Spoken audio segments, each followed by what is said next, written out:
Hello everybody, how are you doing? Welcome back to Man City Unplugged, your very own Man City fan channel. I know it's been a while, it's actually been 4 weeks. I think it's been 4 game weeks since we have not yet streamed at all this season. I tried streaming on the Brighton match, you all might have got a notification, but due to some internet problems and issues, I couldn't. And thankfully it's resolved and we are back. It is it really feels very good to be back on here, and City season's very interesting. I mean, City season is very interesting. I mean, you could actually say that you could actually say that we are out of the title race already, 2 losses and all. But I think I just look at it a bit more. I just look at it a bit differently. I just we are sort of in a rebuilding phase. I'll not use that excuse. We should have rebuilt last season, and this season was when we should have already competed for the title. But it was a blunder the last season, what we have done. We'll discuss that afterwards. But right now, I thought Spurs weren't that good. With Spurs, if Haaland took his chances, if City took his chances, if Haaland was even as good as he was in this week, Erling Haaland would have scored a hat trick against Spurs. And Brighton weren't as good as well. Like they were 2-0 up, and Spurs came back 2-2. So we lost against two teams whom we should have won. Clearly, we should have also had a 100% record like Liverpool. But again, here we could actually win against Arsenal, and this could actually, I mean, I don't know, jinx it or something, but clearly we could provide a statement here, especially after that Brighton loss. A lot of people have especially after that Brighton loss, a lot of people have actually, written us off. People thought Pep system will not work, and all of those things. But again, for me, it's especially the Donnarumma thing. Everyone's thinking, why is Pep going for Donnarumma and all of those things? But I just think with the Donnarumma thing, it's very interesting because I surely think it's a change in style, not a change in core philosophy, but a change in the evolution of the way football is going. Jose Mourinho continued with his, pragmatic, tight defense style when the entire football world was evolving into the pressing style and all, especially in those 3 4 years, 2015, 16, 16, 17, and all of those years, and Jose Mourinho perished. Now Pep Guardiola has realized that, I mean, Thomas Tuchel has spoken about it, Pep Guardiola has spoken about it. I think there was another big manager who's spoken about it, especially in the last 1 or 2 years. They've spoken that, all the teams are pressing now, and football's going more towards those long kick out from the back, long throw-ins. A pure shot-stopping goalkeeper who can kick long as well, like a Donnarumma type. I mean, football's going there. Pep Guardiola once described that football's going almost in a 4-4-2 style. Old English football where two big strikers, one physically built, would play up top, goalkeeper would lump it up top. Not exactly there, but football's sort of transitioning there. So I think the season will be very interesting, sort of how Pep evolves his tactics, because I do not think it's the same short passes, possession based tiki taka football that is over. You play that, you're gone. I don't think that is the future of football. Bayaji is here. Hey Bayaji, how are you doing? Great to see you, Bayaji, after a long time. Great to see you. And again, apologies, Bayaji. Fiber cables were cut in our area, and it's been 4 weeks, 4 bloody weeks. And it's only now that I've got the internet back.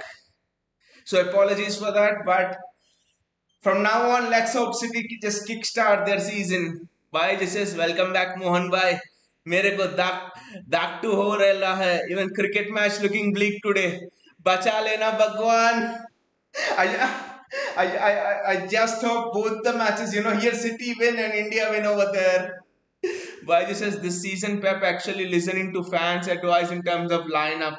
And the United match was very special, Bayaji, because it was special because, We gave the ball to United. There was an instance where I think it was the goal when Haaland hits the post. He doesn't score the goal, but Donnarumma gives it to O'Reilly.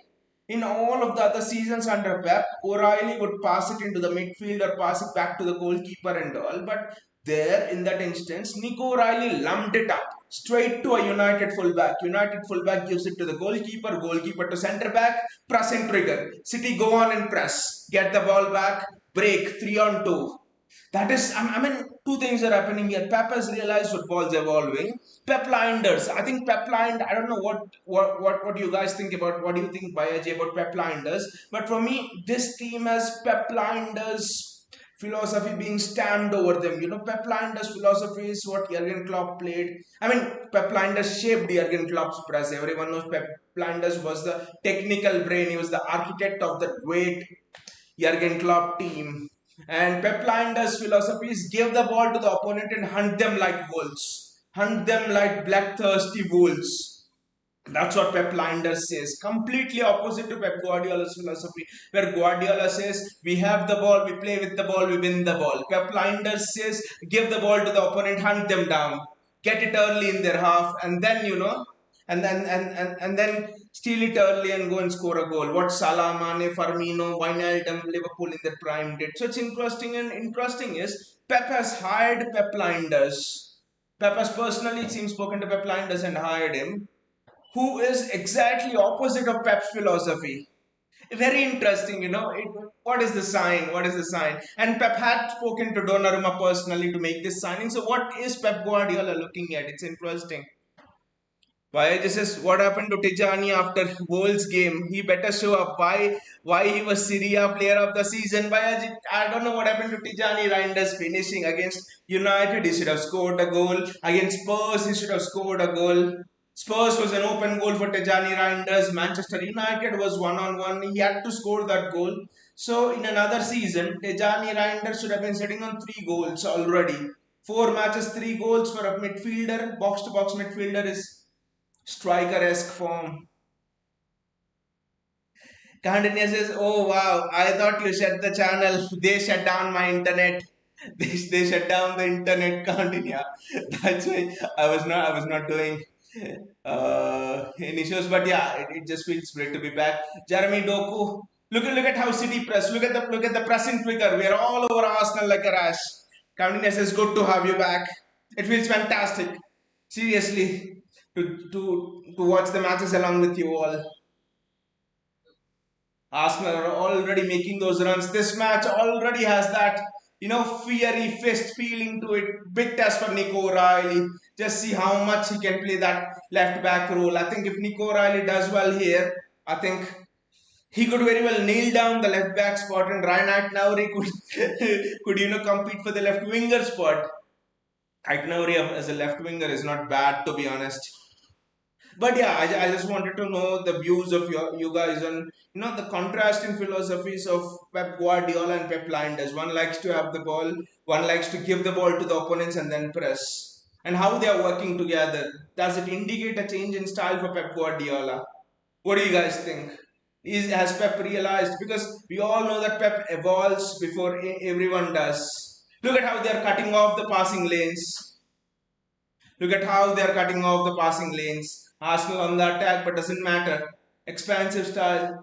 Wonderful by Kushanov. That is excellent defending by Kushanov. Califiori. Excellent by Kushanov, to be honest. And look at it. Kushanov not even trying to play short passes. He's just lumping it forward. This is absolutely wonderful from Kushanov.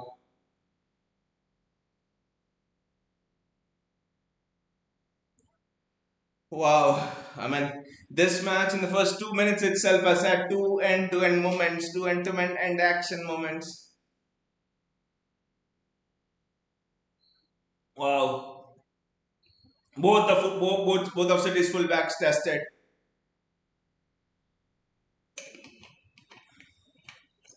Countinius says so many things to discuss: transfers, changes to coaching staff, new style, especially with Donnarumma. Exactly. So many things, especially the Donnarumma transfer. A couple of people have seen on social media telling that Pep did not find a good enough goalkeeper who can pass the ball out from the back, and and that's why he's gone on and signed Donnarumma. My answer is Hugo Viana is a Portuguese. Why couldn't Pep just say I want a ball playing goalkeeper and they could have gone for Diogo Costa of Porto? Diogo Costa of Porto is available. Hugo Viana, Portuguese. I mean, he worked as a transfer director in Portugal for Sporting. So you could have got Diego Costa. That's not an excuse. I think there is something changing there for Pep Guardiola. We might not appreciate this season, but I just hope we trust Pep Guardiola. That's the thing. We absolutely trust Pep Guardiola. That's the thing. Look at Kushano defending there again. He's absolutely beautiful in there. Look at it. Wow. His pace, his ability to be extremely hard in those one-on-ones. He doesn't shy away from making a tackle. I think more than centre back, full back suited to him, because in the centre back you need to be that touch careful about making those tackles. But as a full back, when you're running 1-to-1 with the winger, I think you get away with some of those tackles with the referee, because both are in motion and all of that stuff. But City are pressing very very intensely. This is just super exciting.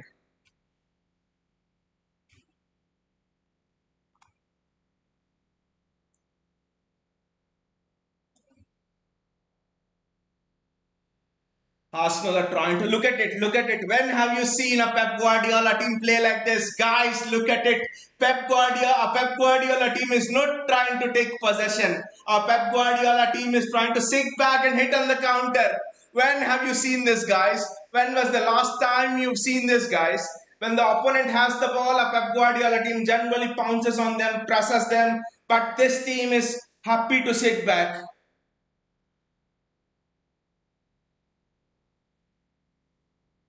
They are just happy to sit back. Camden says, if you don't mind sharing what happened to you for almost the fiber cables were cut. That's all. Fiber cables were cut in our area and it took them a month to repair it. That's the only thing.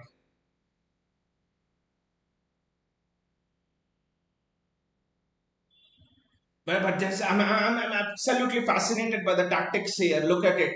Is Jose Mourinho the manager on the touchline or is it Pep Guardiola? Look at this. Arsenal's goalkeeper has the ball and no one's pressing him. That City is telling them, put the ball. Where is the pressing trigger? I think look at it. The pressing trigger is the Arsenal fullbacks. I think the Arsenal fullbacks are the pressing trigger. To be honest, this is absolutely exciting. I mean, again, I'm saying this is season one of City's rebuild. This is season one of City's rebuild. Last season we had to rebuild, but the cost of being a season late is because we went for the fourth Premier League title in a row. So this is season one of City's rebuild for all the people who expect City to just go off the mark and compete with Liverpool for the title. And by the way, when people say, well, Arne Slot won the Premier League title in his first season, is in a good place in the second season, I say that was the team which Jurgen Klopp acts, that was the team which Gyökeres is in the box. That is excellent defending again from City. Jurgen Klopp built the team for Arne Slot. What Arne Slot had in season one was Jurgen Klopp's team, which he was building for the last 2-3 years.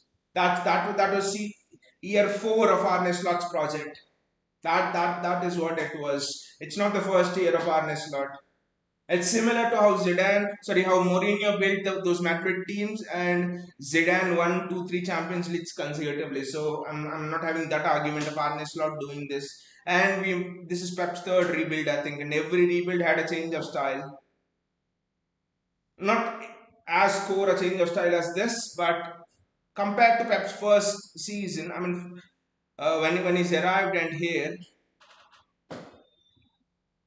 that is again, I mean, Ruben Diaz with slow pace, there is always a weakness. I know they'll try to exploit that. Look at Maduiki running behind him. I think Ruben Diaz is a weakness here. Ruben Diaz is a weakness here. But then City, we are not playing that higher line as well. So it will be very interesting to see. It's a high line, but it's not an absolute cronker of a high line.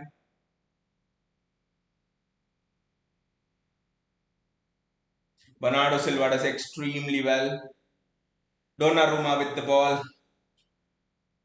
I think even if someone goes through one on one right now, you're not as scared. because of the beast who's in there. That's fine. Good kick out from Donnarumma, even though it didn't reach the target. It's again very interesting. Just looking at how this match is progressing. City's possession would be 20-30% and Arsenal would be 70% up if you ask me.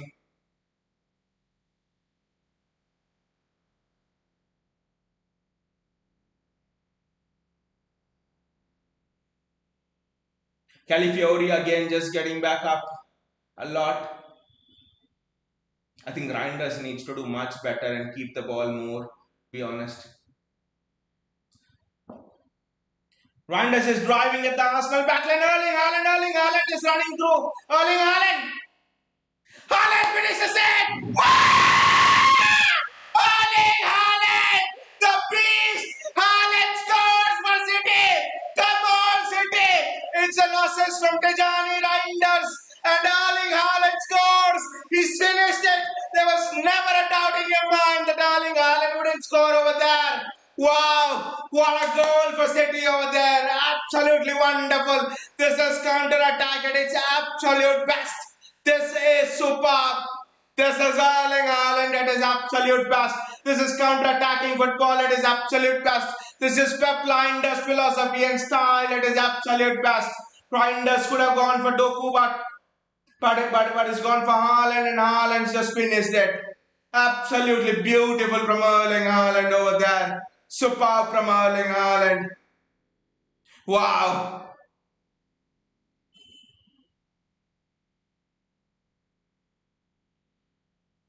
Wow. Great ball from Erling Haaland. Superb.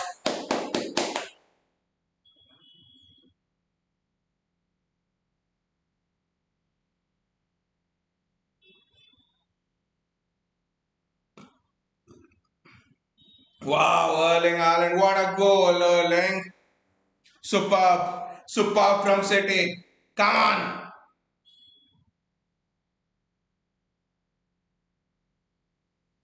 This is no nonsense football from City. Just look at it. Playing long balls, sitting back and hitting us on the break. Sorry, not us, hitting Arsenal on the break. This is absolutely superb from City. Wow.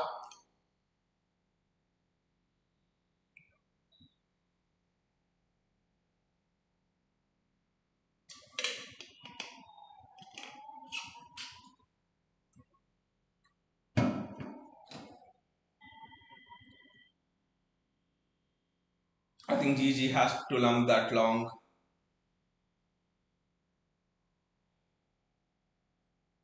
That's it, is throw in. Very well done. Come on, City. Look at Pep Guardiola out there. I don't know what's happened to him near his cheek, but this is superb.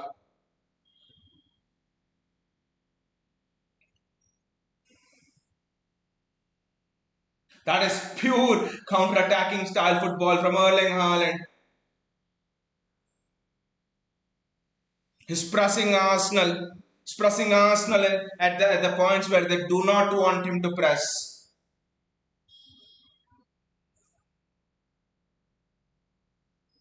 Wow, this is a change in style. Again, I'm telling it, City's season 1 of the rebuild. So just enjoy what's going on. That's it.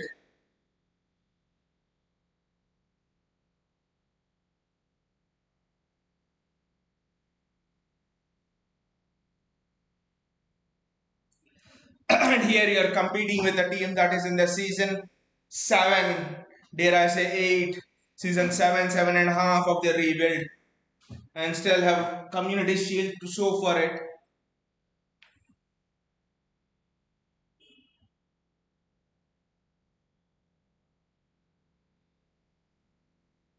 Jeremy Doku has to be stronger there.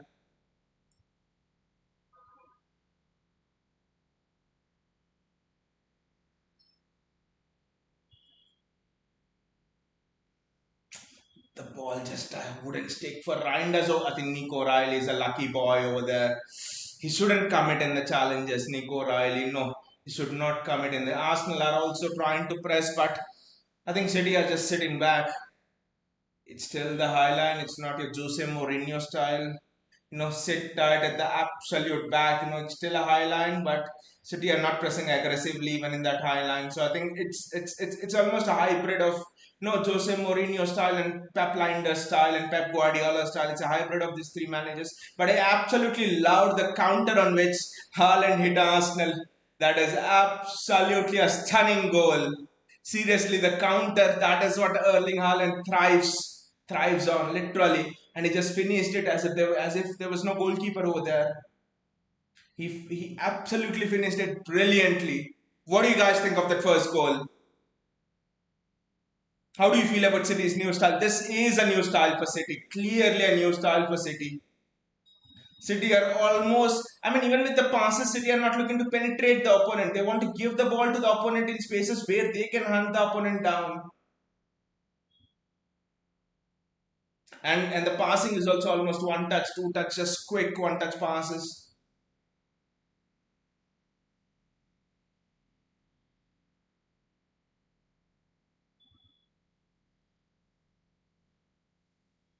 I don't know why Nico O'Reilly has come so far back. Jeremy Doku,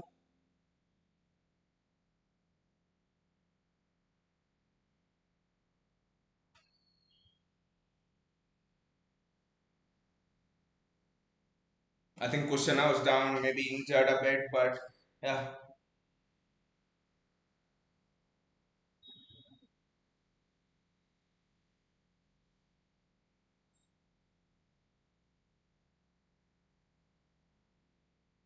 But look at Tijani Reinders driving in there, and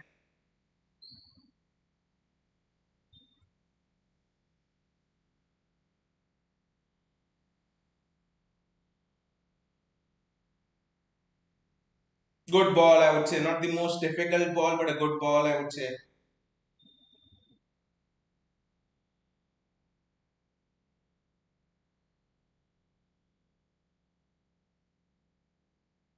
Look at the possession there. Arsenal 77%, City 23%. Wow.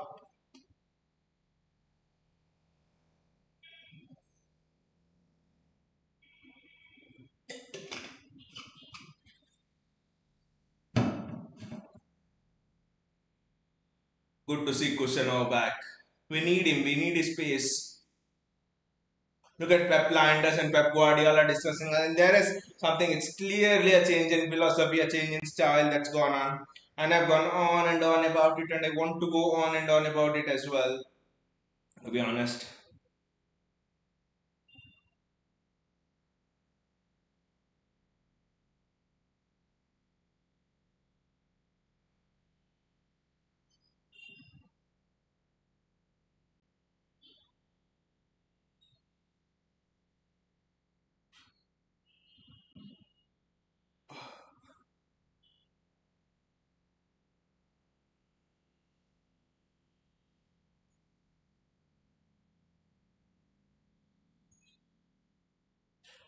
ball with Donnarumma, he hasn't had anything to do. It's been 16 minutes, and Donnarumma has not had anything to do. And I think Kushana is ready to go back. That's why Donnarumma is delaying the goal kick. Now referees count, I think until five or so.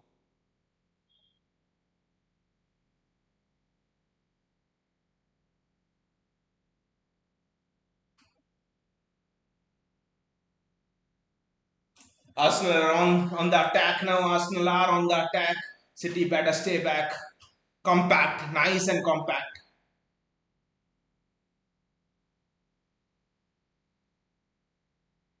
None Maduwiki. Nico O'Reilly against Maduwiki. That is excellent defending from Nico O'Reilly. But now comes the danger. Arsenal with the corner. Arsenal on corners. This is where they're the most dangerous. Arsenal on corners are the most dangerous. Pep would have instructed City not to concede corners as much as possible,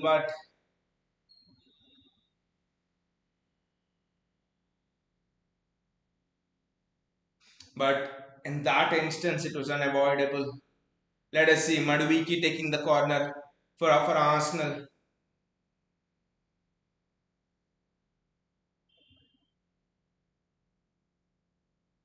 That is one of the poorest corners you will see. But Maduiki has another chance to probably Nico.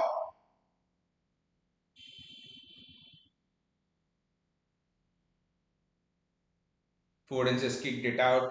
When have you last seen a play Foden kicking the ball out and not playing out from the back?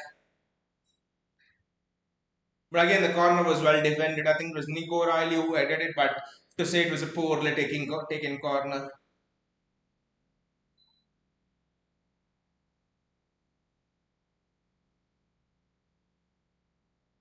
Long ball over the top and Gigi Donnarumma. Hey! I don't know why doesn't he catch it, and now he catches it. He's just delaying the time. He's just taking his time. He's settling the tempo. We have to remember he was a player of the Euros. He was Italian captain. I mean, he's only 26 and already he's had 10 years of experience playing at the highest level, which is insane. Honestly, insane.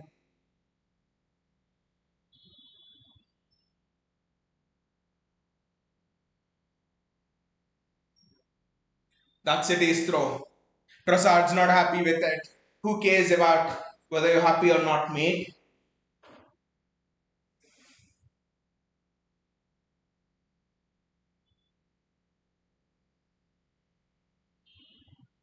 Vasco Guardiola needs to do better there, but Jeremy Doku does extremely well to keep that ball in. But Timber gets there, but that is excellent from Doku. He's quick, but even if you realize he's quick, he's deceptively quick. Erling Haaland gets the ball. Tijani Reinders with the shoot. Probably, I think he should have passed it to Doku. Doku could have curled it in the far corner. Ah, Again, that is Pep Linders there. Look at it, how fast and quickly they're pressing and playing.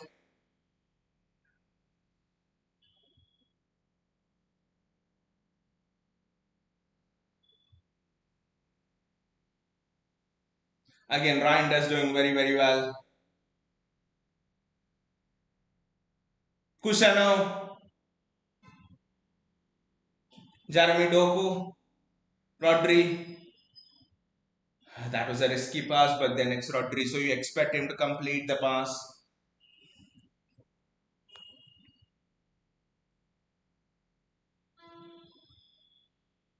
Ruben Diaz trying to find that, but in this system, you almost are begging for a Aymeric Laporte kind of a player to find all of those passes.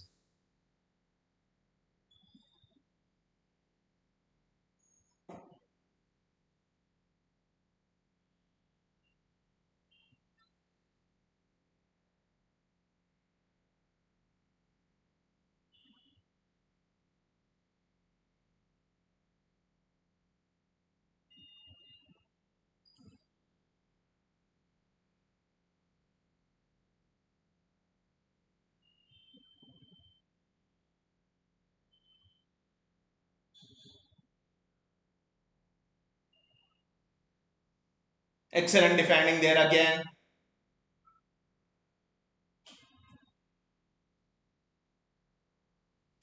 Tijani Reinders doing excellently well. That is wonderful defending by combination of Doku and Reinders. This is superb.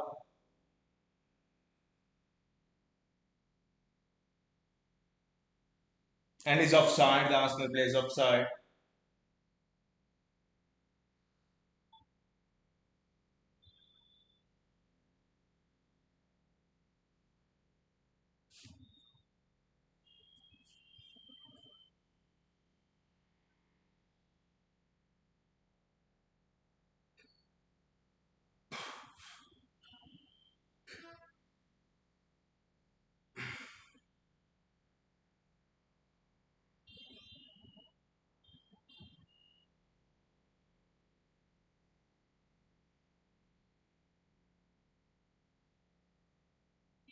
And that's gone out.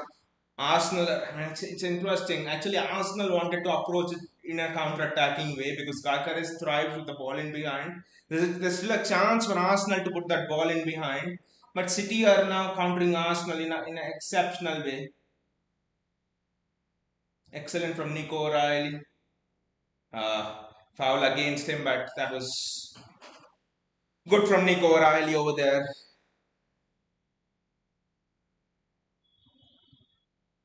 Arsenal have not had a single attempt on target till now, but anything can happen. The game is so young. There's still so much more time to go. Literally.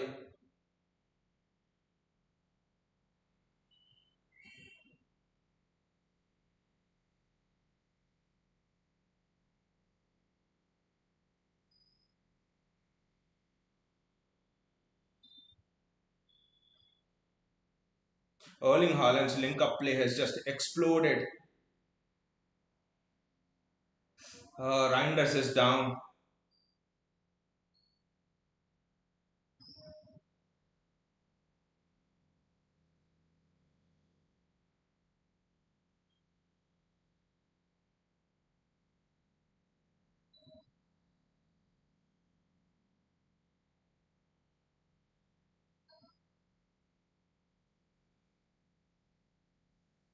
Reinders, but the running from Reinders has just been so much more aggressive. I think Foden's just staying back a little bit more to dictate the tempo of the play.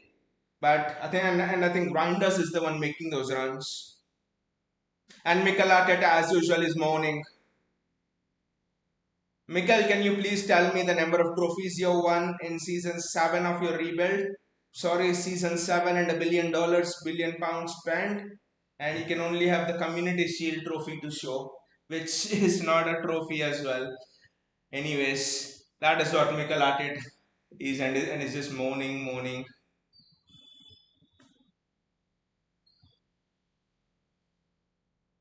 Phil Foden's on the ball. Phil Foden's done.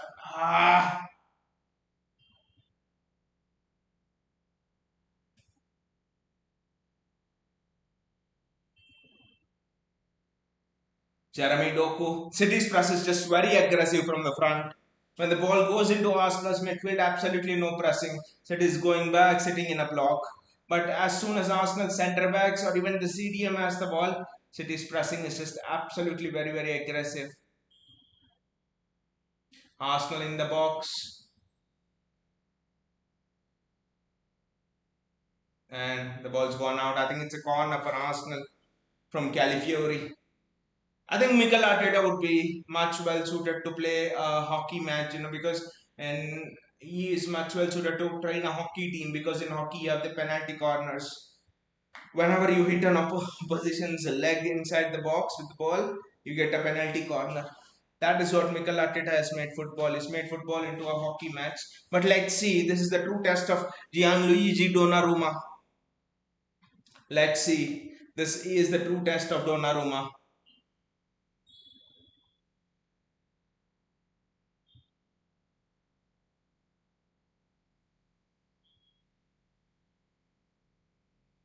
Donnarumma uses his reach to fantastic effort over there.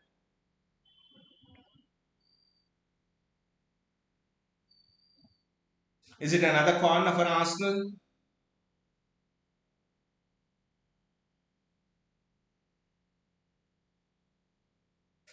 He's just used his punch exceptionally well. Yes, it's another corner for Arsenal. I mean, Donnarumma has to be the savior here. Donnarumma has to protect us. This is why he's paid the absolute, I think, highest salary in the entire Premier League. Again, great defending from City.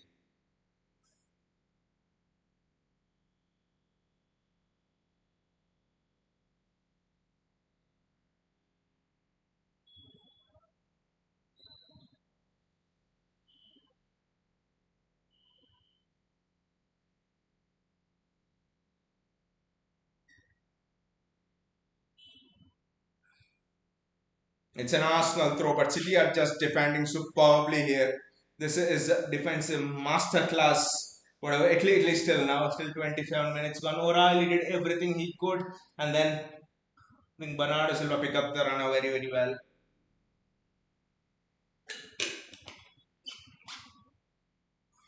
I think it's Declan Rice with the long throw. Arsenal have just made everything into set pieces. Nico O'Reilly using his effort. Had to great effect. We must not forget even he is 6'5".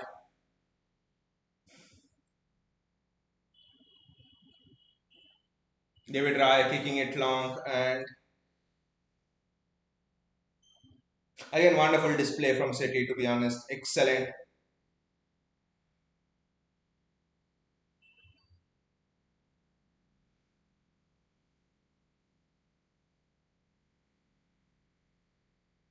Doku does exceptionally well.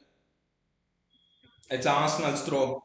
Jeremy Doku is just so tenacious that you don't even realize it.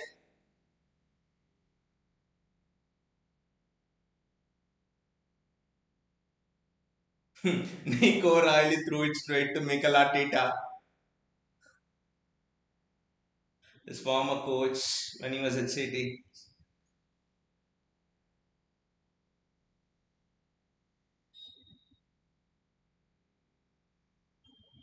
That's again. I mean, I don't know why David Roy. I mean, they're just trying to find Noni Maduiki here. That's it. Arsenal. This is a huge test for Nico Riley.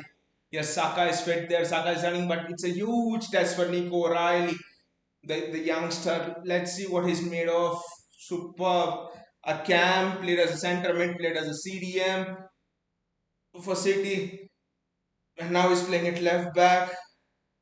I reckon he's played a false nine as well for City once or twice in Carabao Cup game or something. So he's played all the positions.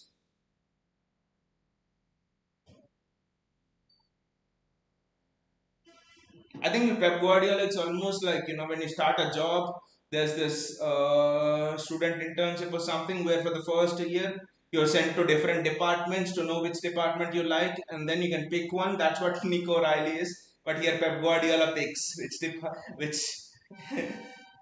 position you have to play. It's a free kick for Arsenal.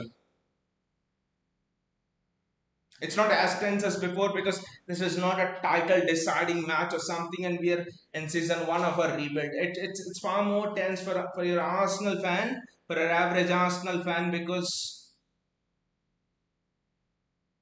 they are going for the title. Drop points here would mean, I think, 5 points gap with Liverpool, which is huge.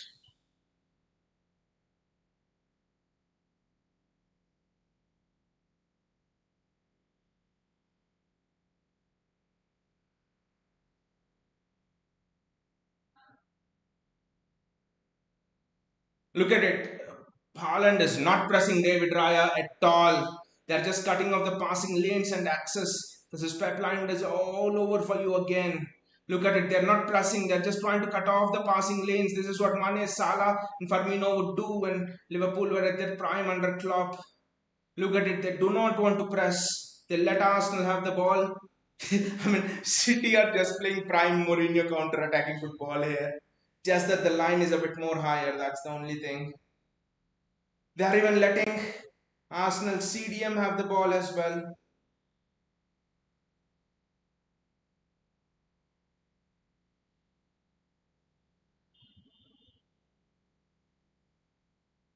Phil Foden on Califiori.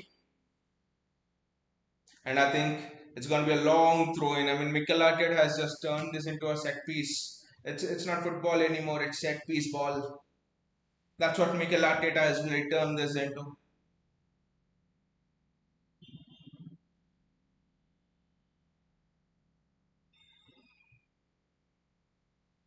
Kick the ball. Donnarumma does well there with his. I mean, he doesn't do anything, but his huge frame just means City's defenders have just got more confidence. Donnarumma does not do anything, but look at it. His huge frame just.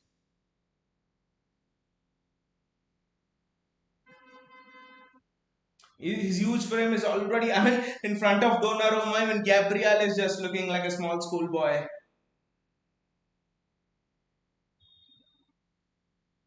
Gabriel and Erling Haaland, the earlier fight between them.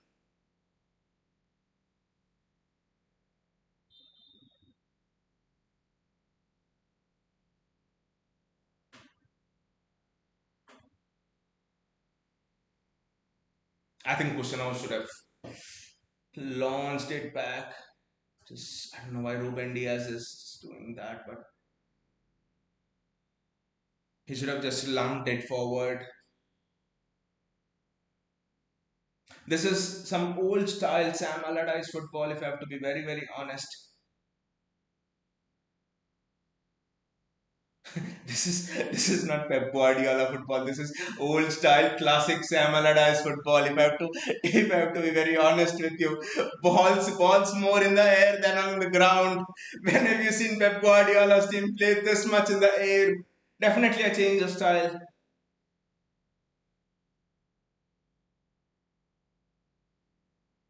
Nico Riley, Nono Madueke, excellent touch. Doku has to come back to protect him, and he does. His defensive work rate nowadays is very, very good. Please do not concede before half time.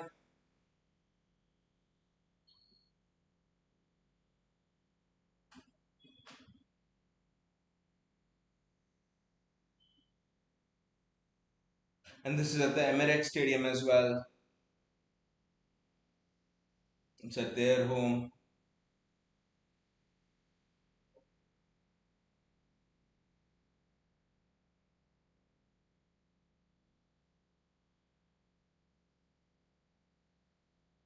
35 minutes, 34 minutes of the game gone, in fact.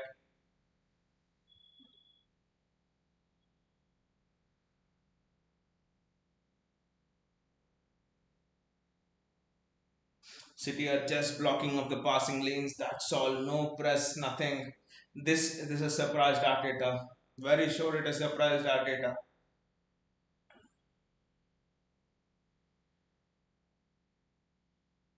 There's no press. Absolutely, there's no press. Doku, I think Doku should not go out of his position. Get back. They're moving up with the ball, they're moving down with the ball. That's the thing. Instead of pressing and committing, they're moving up and down with the ball. Look at it. This is an interesting and a new way of defending because Pep generally defends with pressing from the front. But here the defending is you move up with the ball, move down with the ball, and they're choosing their spots on when to press, when to be aggressive. I think they also would have earmarked certain people as to who you should press, where you should lay the trap. So it's very, very interesting. It's a yellow card for Bernardo, a needless yellow card for Bernardo Silva, and that too it's on Gabriel. I don't know why he's done that. Needless yellow card, pretty much needless yellow card.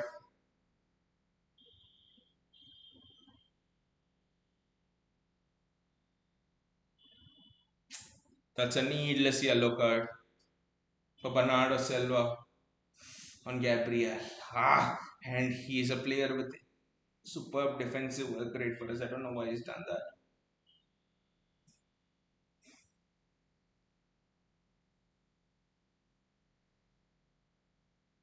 People might argue what happened against Brighton. Against Brighton, City were not this organized. We were sort of do we have to go? Do we have to stay? All of those things. Especially from the United game, City just looked that little bit more composed, especially after the international break. Nico Riley's height helping there. Nico Riley's height literally helping their City, taking their time on throw-ins and everything. I'm tense as usual for every City game. I'm tensed, but it's not that sort of tense where it's a title race like in the past years and all. Not sort of that stuff.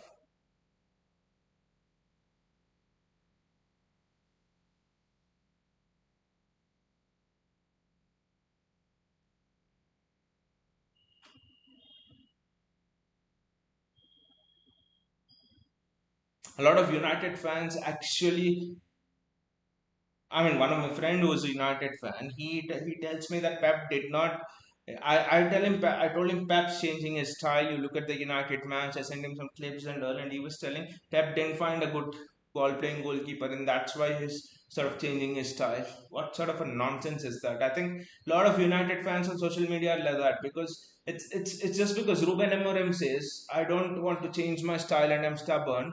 They expect no other manager in the world to change their style and stick to their philosophy. Cushion, I know what the fuck were they doing there? What the hell was Donnarumma trying to do there? Kick the bloody ball out. Yes. I don't know what Donnarumma was just trying to do there. Doku does exceptionally well. There's a great run by Tejani Reinders.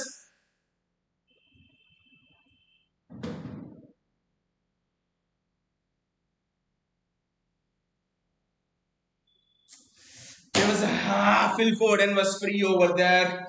Rodri had to play that pass to Phil Foden. This is again excellent from City, but Jeremy Doku, look at that. Reinders makes an excellent run. That was a difficult pass, I know, but Doku tries to go all in. But when Rodri has the ball here, I think Rodri was already coming on to it, so I can't. He scored so many goals for us in that way. So I just, so I just cannot. Why doesn't Donnarumma catch the ball straight away? Why do all our goalkeepers have to, give us heart attacks? But that was a heart attack moment. Donnarumma trying to play the ball out when Arsenal were pressing him so high. That's a free kick for City, and I think Gabriel needs to be given a yellow card.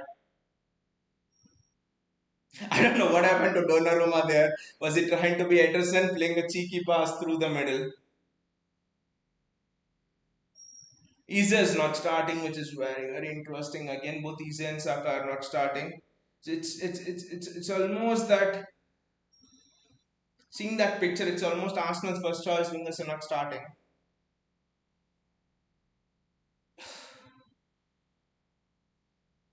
39 minutes gone. So far, so good, except that Donnarumma. But Donnarumma, short pass. Please, Donnarumma, do not attempt those passes.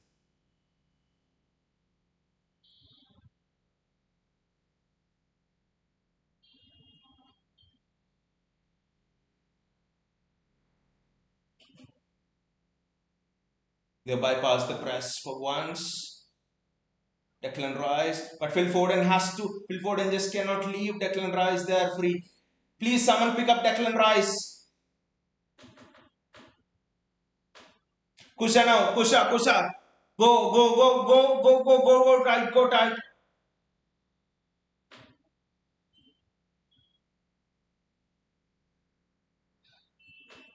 That's a corner for Arsenal, I think. Good defending by City again.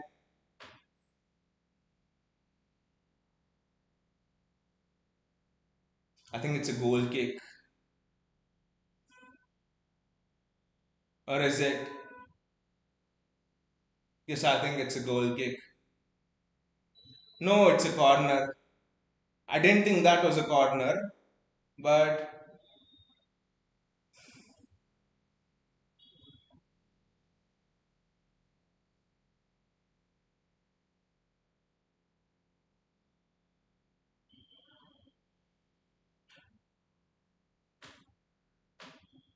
look at Donnarumma over there. This is again excellent. Look at his reach from the corners. Look at his bloody reach from the corners. Look at what he's doing to Calafiori there. Donnarumma. Just look at it. He's clattering into the Arsenal defenders. Wow. Superb, Gigi. Superb. Gigi. Wow. And now Arteta is like, how long will it take? Have your own medicine, Mikel, and see how it is.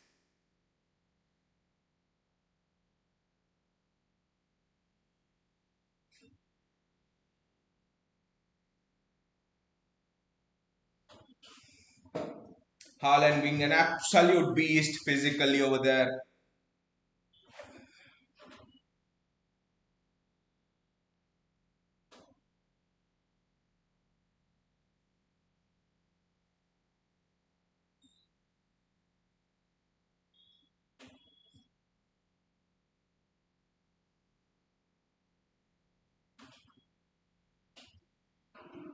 I think that's a lucky interception for City because two Arsenal runners were already on their way through.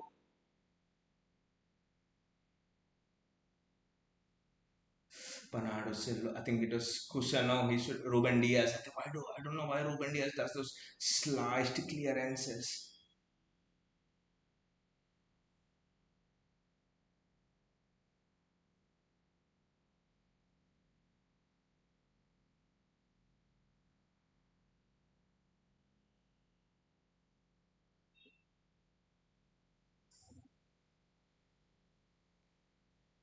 Well done. Superb defending. Superb defending from City. That superb.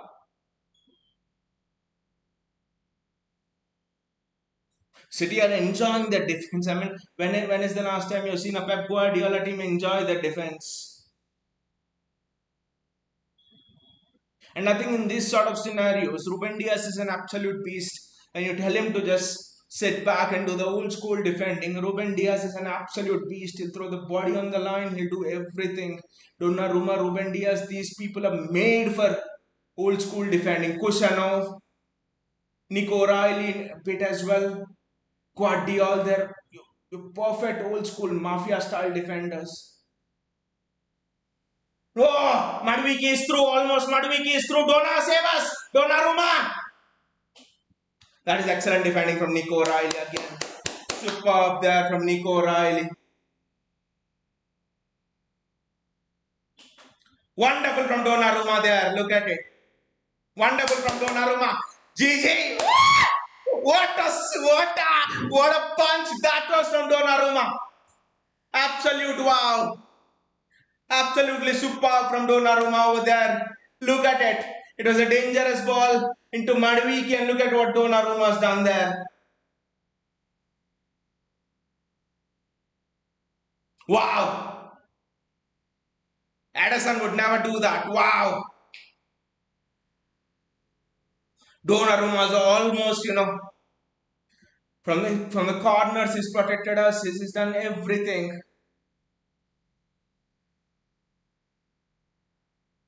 I wonder how many added minutes will be there.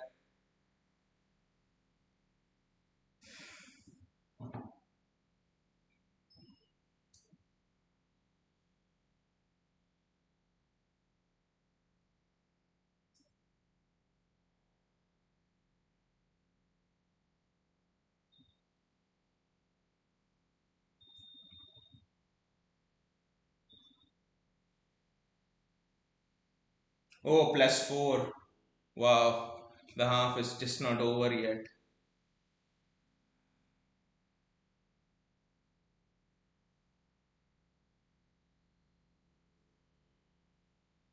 What a save from Donnarumma that is again. Wow.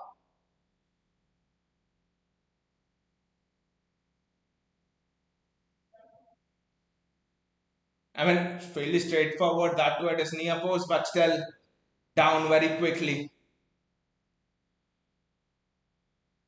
And it's another corner. Come on, Donna. Come on.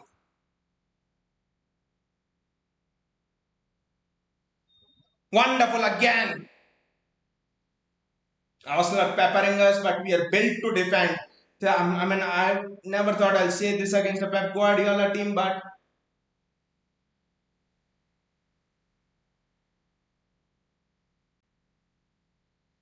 we are built to defend.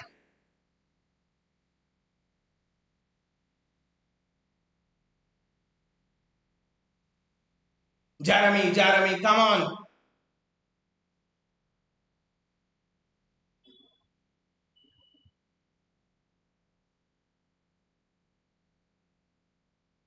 That's that's a City goal kick. Very well done there. We are built to defend. Come on.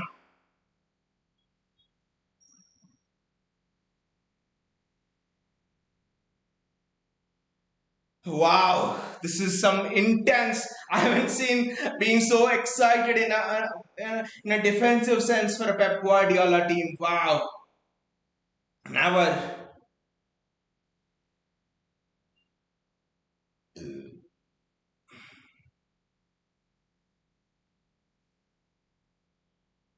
Phil Foden, keep the ball, guys. 2 more minutes. Keep the ball. That's it.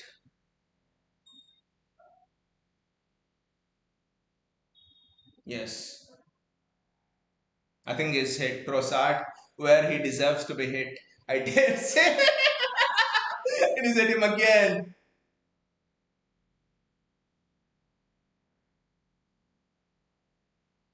And Trossard hit him again there.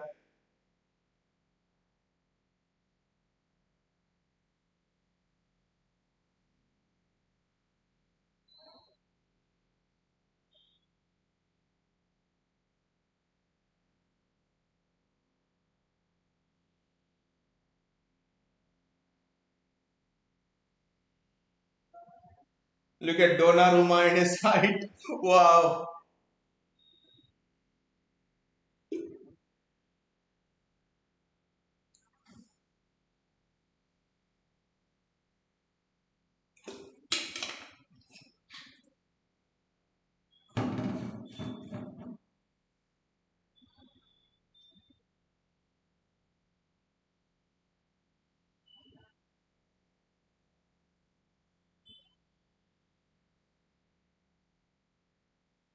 Give a red card to bloody Gabriel.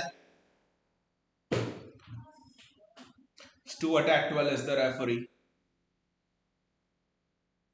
Why is that a yellow card? Aren't you supposed to kick a football?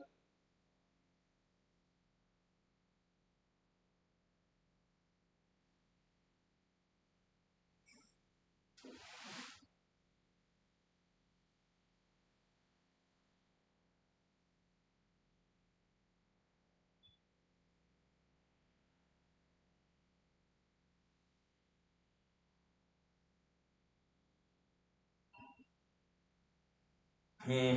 Good that he didn't give Bernardo Silva second yellow card. And it's chosen not to ruin a good match. It's the only thing I would say.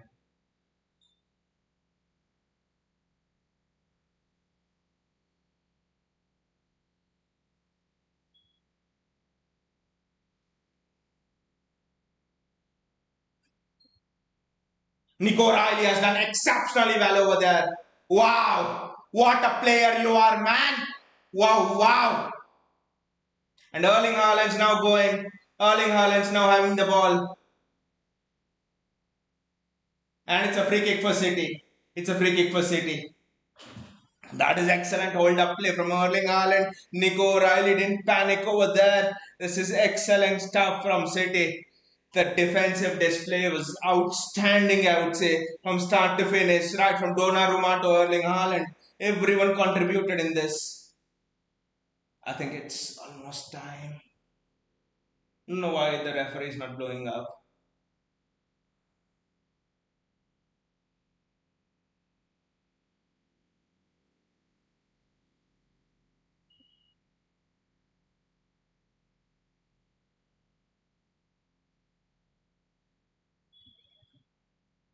That's a corner for City.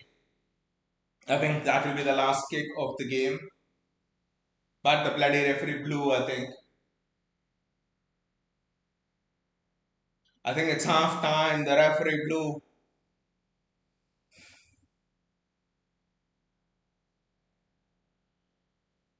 Look at Gabriel there, still arguing.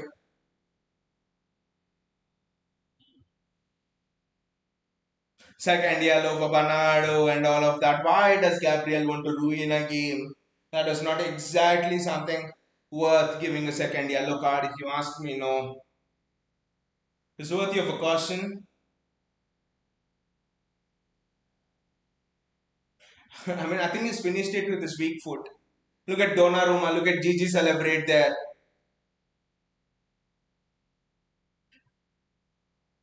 He's finished it with his he's finished it with his weak foot.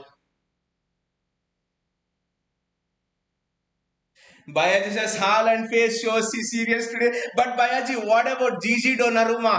If Ederson would have been there, I'm sure Arsenal would have scored 3 goals easily by now. Look at Donnarumma, the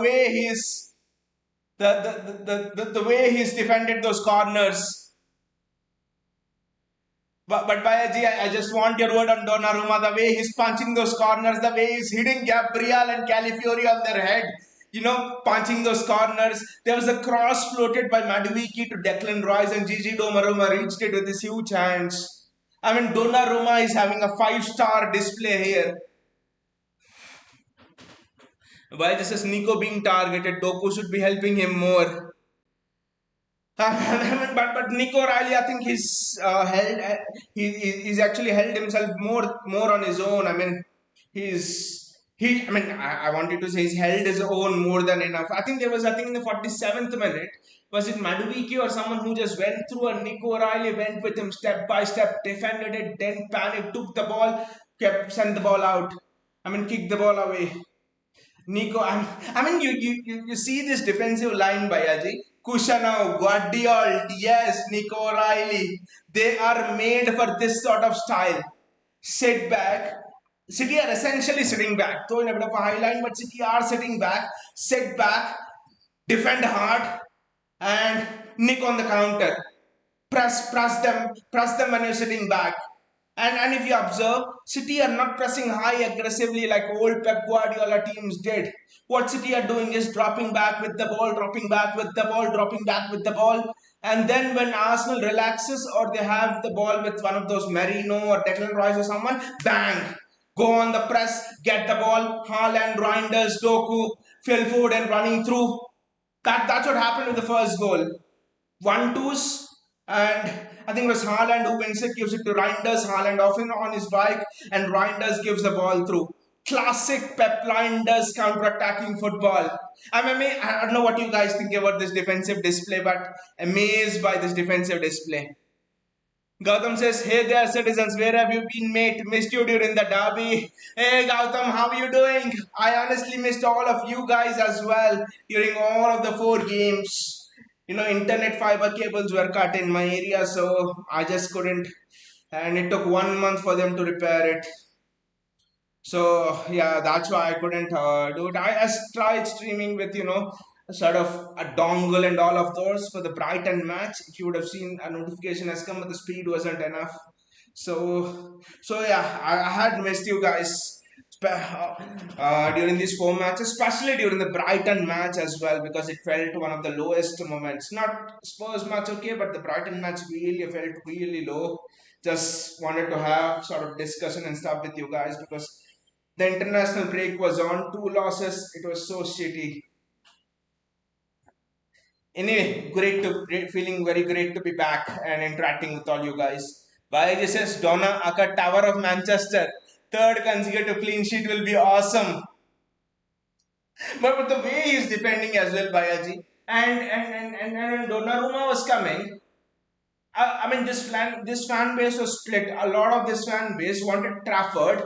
A lot of this fan base wanted Trafford and maybe wanted another goalkeeper to be number two. They did not want Donnarumma. People were telling attitude issue, this, that, and all.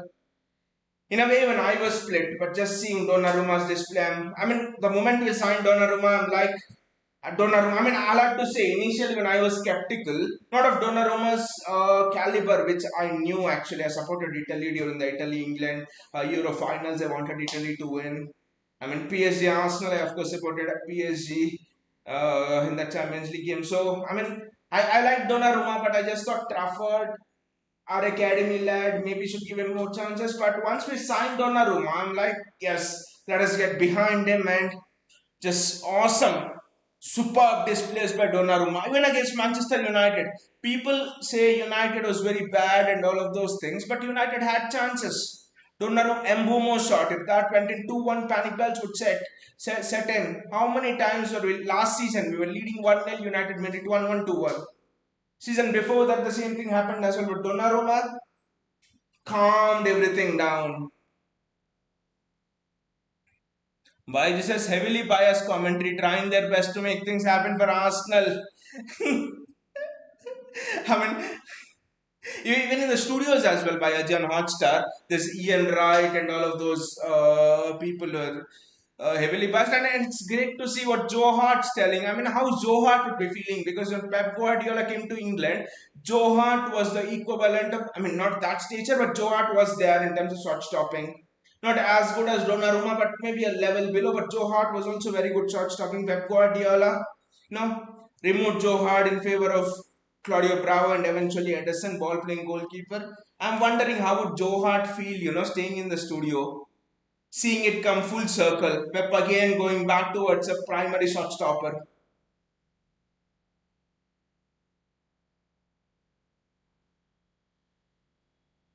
I think, I mean, looking back at the Haaland goal, I think Doku's run on the outside was very important. It meant the defenders could not shift all the way towards Haaland because that pass to Doku was on and Tejani Randas cleverly had hidden the pass till very late.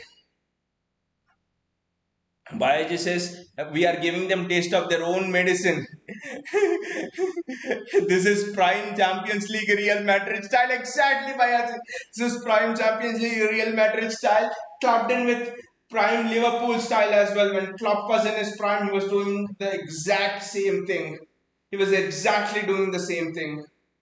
And Mikel Arteta is complaining to the referee that Donnarumma is taking more time, and City are taking a lot of time on their throws. I think what Arteta was complaining to the referee is this is cheating. I'll not play this game. Pep should press. Why is he going long? This is cheating. I'm going away. That's what Mikel Arteta might have been telling the referee, but the non Maduiki, and then Madueke on the near post and Donnarumma makes another excellent save. I think Donnarumma easily had 3 or 4 saves, 3 punches. He's just been outstanding. Baiji says Brighton lost associate completely in control and then gave it away. Baiji, what about the Spurs? What about the Spurs game? We had 5 shots. Sorry, we had 5 easy goal scoring chances. That Spurs games would have been 5-2, 5-3 easily. And look at Erling Haaland just put in the defensive shift, put in his defensive work. I think what Arsenal are finding it difficult here is, yes, they have Gabriel, Saliba, Calafiori, but then even City have Haaland, City have Nico O'Reilly, who all are extremely tall, Josko Guardiol, who all are extremely tall as well, and then you have the giant and Donnarumma behind them. That's what Arsenal, and Donnarumma is just so aggressive in his corners.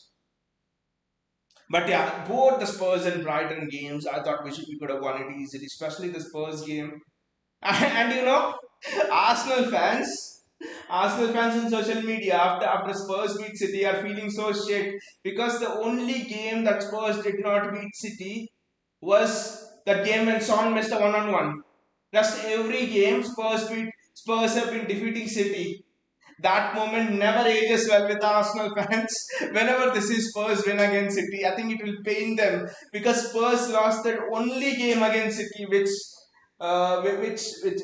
meant Arsenal did not win the title. And then to compound the misery, if Spurs would have won City's game and they would have gone to the Champions League that season, they would have ended trophyless. But because Spurs lost to City, City won the title, Arsenal didn't win the title, Spurs went to the Europa League, Spurs won the Europa League, Spurs are now in the Champions League. Without Spurs losing that match, I think the two clubs would have been on a different trajectory. The only gainer there would have been Arsenal. I mean, what a brain Hong Min Son has missing missing that one-on-one. Though I'll always give credit to Ortega, but Son will always be our favorite, our fan favorite, like Frank Lampard. Countaineer says, does the defense in the new system appear a bit shabby? It's not shabby Countaineer, it's defending the old style. It's defending, it's defending the Diego Simeone style. It's defending the Jose Mourinho style. Defending is defending. I think Pep Guardiola has done this to England and world football that in defense you have to bring the ball back. You should not kick it out and all of that. You see Real Madrid win Champions League title after Champions League title defending bloody like this. Prime Real Madrid in Champions League football play like this. They just kick the bloody ball out. They are physical. They're shabby. They just kick the ball forward and all of that. It's not shabby. It's an excellent defensive performance. It's one of grit. It's one of passion. It's one of kicking the ball away when it needs to be. You don't need to play out from the back. This is a change of style from Pep. Baiji says, is this style sustainable without the second goal? Baiji, I think, I mean, you have to sustain it, Baiji. You have to sustain it because you have to focus because 1-0, how many 1-0 victories haven't we seen from old teams of the past, be it Mourinho's team, even Pep Guardiola's team, in the past 3-4 years back we would see Pep Guardiola's team resolutely defend 1-0 leads though in a different way. So I think this system is sustainable without a second goal. It's just that we need to be compact. We need to be absolutely compact and focused. That's the only thing. concentration should be the key thing. And also, I don't know what you guys think. More than the Premier League, I think how Pep and City are playing, this is much more geared up towards Champions League. If you notice, this is exactly how a cup team needs to play. A team going for a cup competition. Gautam says Kusa is the key. The pace is real. The pace is on par with Walker. Gautam, the pace is on par with Walker. I mean, Nico O'Reilly's pace is also excellent. He's going toe to toe with Maduiki, who's not slow. He is going toe to toe with Maduiki. So Nico O'Reilly and Kusano. See, the moment we get two fullbacks with pace, this is the difference. I mean, the Brighton game, the Spurs game, you had two fullbacks without pace. I don't remember who the right back in the Spurs game was. It was Rico Lewis, the right back in the Spurs game. Left back was Aitnouri and then Ake. And in the Brighton game, it was Nunez and Aitnouri, I think. And maybe then Ake, I don't remember who it was. So I think no pace, and suddenly you inject pace into the flanks, sorry, into the fullback positions, and you see this. I think pace is what was missing against Spurs, against Wolves as well. We should have actually conceded certain goals. Stones makes an excellent block against Wolves and stuff, but yeah, that's why City wanted Livramento. To be honest, City absolutely wanted Livramento. Gautam says, imagine adding Juma Ba and Reis into this with Guardiol, Kusha, and Nico O'Reilly. Defense is fire. Gautam, Juma Ba is just. I just watched a few highlights of him on how he's doing in the French league. My God, I know Gautam. It was you who first told us about Juma Ba, and City were linked to him, and I think we beat Spurs or someone for his signing. I mean, Juma Ba is the mother of all defenders in terms of physicality. He is the next coming of Rudiger. He will break you with a tackle. Juma Ba is just something else. For me, replace Ruben Diaz with Juma Ba. Ruben Diaz with Juma Ba. He has all the physicality that Ruben Diaz has. And along with that, well, Ize and Saka coming straight away with Prasad and Maduiki gone. Ize and Saka coming. So yeah, Juma Ba has everything that Diaz has, and he has extreme pace. I think Jumaba will have as much pace as Kushano, to be honest.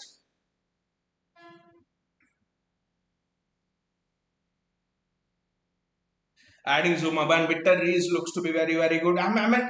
Yes, City have bought a young defense. They could have easily chosen to go for an experienced defense in last January transfer window, but they have gone for a young defense. Victor Rees, Jumaba, Kushano. Kushano is 21 himself. Guardiola is 23 himself, though he's not coming in the transfer window. But you see the crop of defense developing there. Ake will go next window, in the summer transfer window. Ake is already gone. So you have Guardiola, Rees, Ruben Diaz, Kushano, Jumaba, Nico Riley coming through, Ryan Nauri. So literally, just like that, City have rebuilt their entire defense. Ruben Diaz is just 25, 20, is 27, I think so. Diaz is the senior of the lot.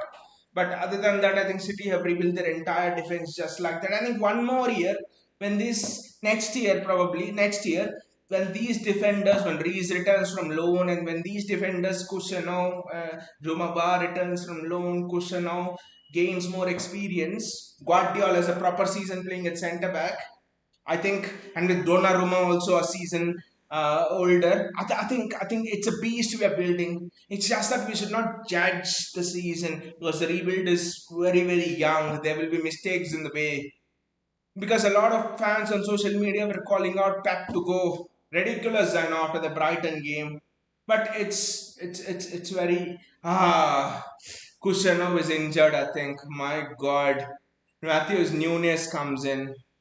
My God, what the hell? Counting as you say this defense system is similar to Mourinho, but didn't you criticize Arteta for doing something similar during last season? Yes, yes. What is Mourinho's system? Mourinho's system is one two quick passes, sitting back, balls, one two pass goal, three pass goal. Nick the ball early, two pass goal, three pass. It's not exactly similar to Mourinho's, but Mourinho, you have to remember, Always had those three pass goals, lightning quick counter attacks, and all of that. What did Mikel Arteta do last season? Boring, boring. How many counter attacks did Arsenal go on last season? Boring, boring. They just scored goals from set pieces last season. Absolutely boring, boring Arsenal. You need to have that one pass goal, two pass goal, three pass goal. Nothing from Mikel Arteta except the set pieces last season. So that's why I call the Arsenal boring. I didn't call Arsenal boring because they played counter-attacking football. Palace play counter-attacking football. A lot of teams in the Premier League play. Slot plays counter-attacking football. Thomas Frank plays counter-attacking football. Diego Simeone plays counter-attacking football. But Mikel Arteta was a piece of boring shit last season. Only set pieces and keeping possession for the sake of possession. Their fans are also bored of it. Gautam says Liverpool is going to run away with the league if we don't get back on track sooner. But Gautam, I think we are in rebuild. We are in the first year of rebuild this season. I don't know if it's possible for us, to be honest. Let's see how this game goes. That's why I'm telling we are in the first season of rebuild, and there will be a lot of mistakes made like that. Josko Guardiola giving the ball away to Victor Gyökeres. Silly mistake.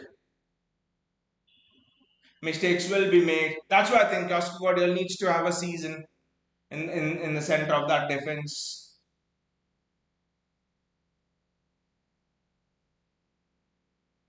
He just cannot give that ball away like that.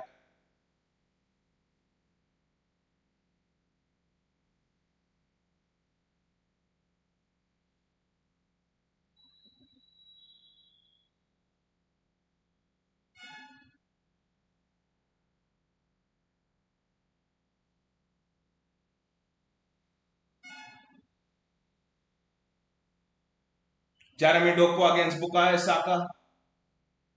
Excellent defending. Ah, it's always gonna take something special to beat Donnarumma from there anyway. But those are the mistakes you should not do.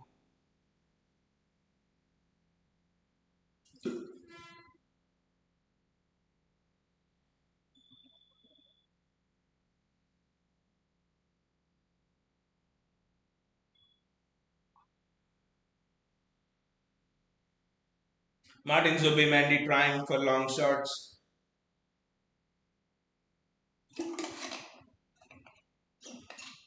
That's not a foul, ref.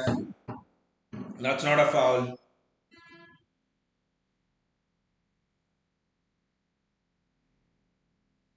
Just enjoy the match, guys, because this is still season one of the rebuild. That's what I'll say again. Mistakes will be made. We need to be forgiving because this is season one of the rebuild.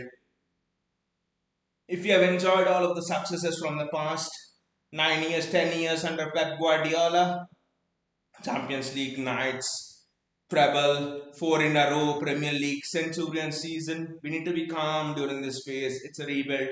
Change of style, change of system, new personnel have come into the team.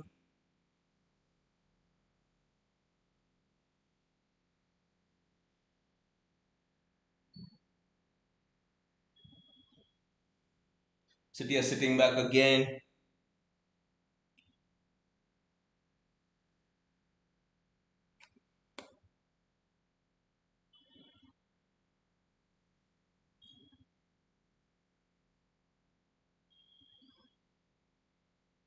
Like Bayaji asked, is this style sustainable without a second goal? We'll find the answer because we have never seen City play in this style before.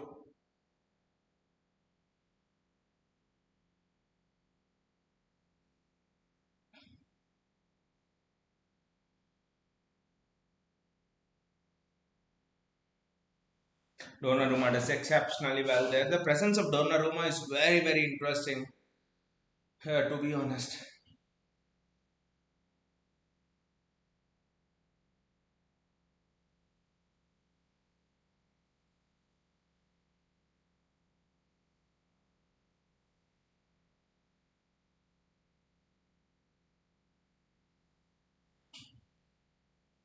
I don't know the answer by Ajay, to be honest. Is this style sustainable in the long run or not? I just don't know. I mean, in this game, I'm speaking specifically, but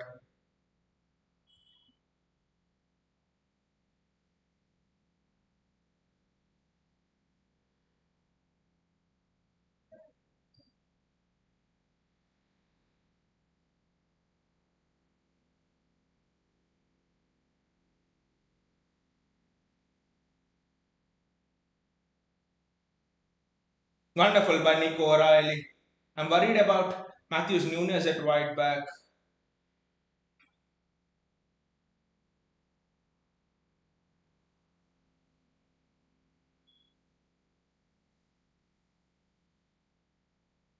Jeremy Doku.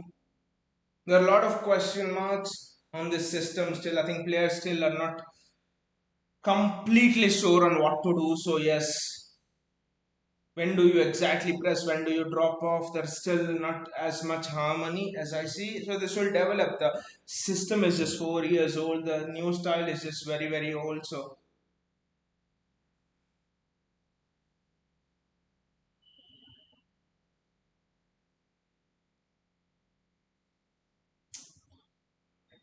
slipped at the pivotal moment there. Phil Foden. The fuck?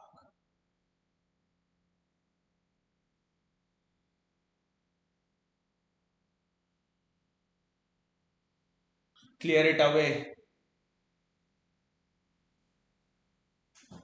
Gabriel is asking, why is Haaland staying with me? Something like that. But nervy moments because we have never seen a Pep Guardiola team defend like this. So we just don't know what to expect. So just after this half, we'll have the review on what we have learned from this game. To be honest,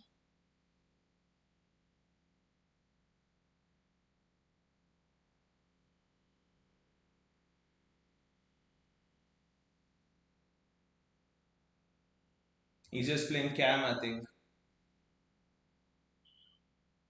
excellent interception by Nico O'Reilly there.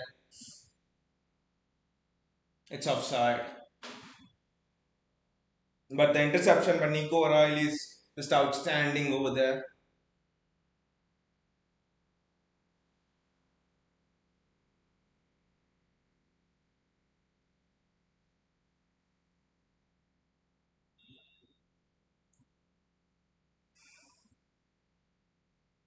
I don't know why they've started playing out from the back in this clinic right now. Bernardo, find Nunez. That that is a good ball in a way. Yes, Matthews Nunez is in there. Just could not keep the ball well.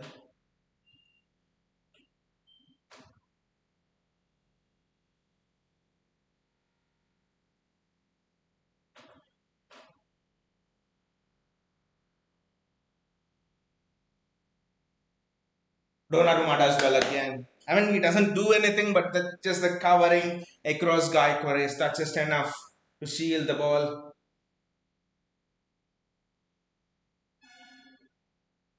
Counting as Nunez has been poor so far. Yes, his poor is not someone made for this system. Nunez is made for a system where you have possession.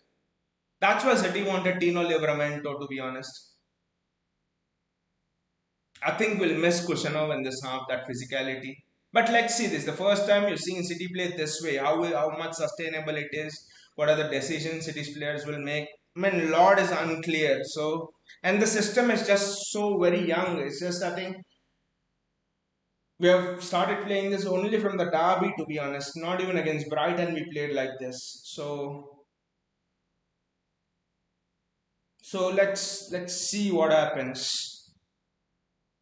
I think they have to go for a right back. I think yes, Kushanov is good, but like Pep said, Kushanov can't play every 3 days. Rico Lewis does not have the physicality to play in that position. Though he can play against teams which sit back and then you have the ball. Then Nunez is also that kind of a player. Just hope Nunez is absolutely solid defensively.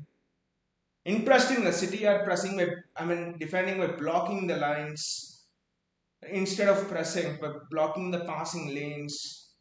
Look at it, the passing lanes. They have not been able to cut this one off. But Nunez one on one. Nunez one on one.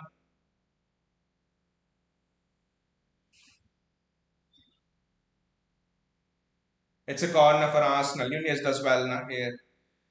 It's a corner for Arsenal, and every time Arsenal get a corner, wow, it's tense. Nunez does well on that occasion defensively. It was actually Nunez who was the one when we were 2-0, I mean 1-0 up against Brighton. He gave over penalty that led to their comeback. So it's a corner. Let's see how Gigi Donnarumma handles it.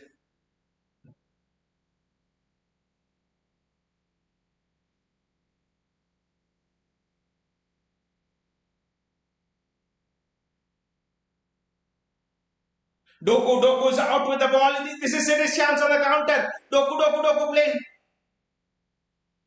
That is an excellent ball by Doku to find Haaland.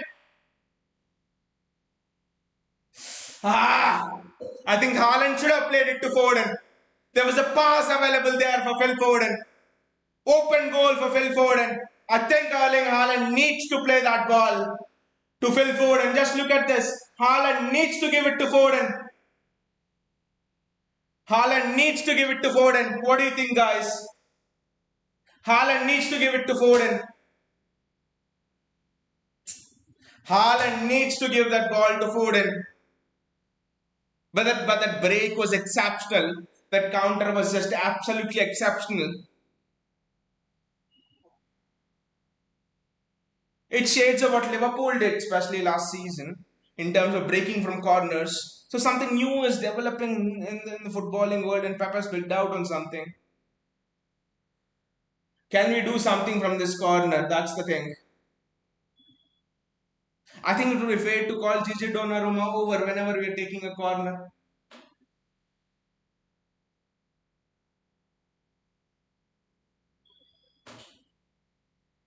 It's another corner for City. It's offside, so it's not a corner. But Haaland should have played it to Foden. Should have been 2-0 City. I know Haaland's a goal scorer, he'll go for goal, but City have netted again. Bernardo Silva, Foden, Reinders, Rodri, Reinders again, Matthews Nunez.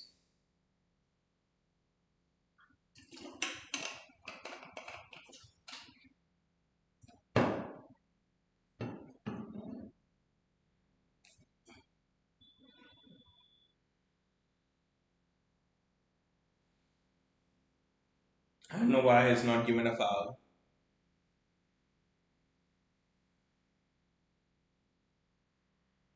But what a counter attack that was. Should have given it to Foden through the middle. Arsenal attacking again. Bukayo Saka. It's a goal kick. Well done, Yasko Guardiola. Very well done. Old school defending. Was it a corner or a goal kick? I don't know. It's a goal kick, I think.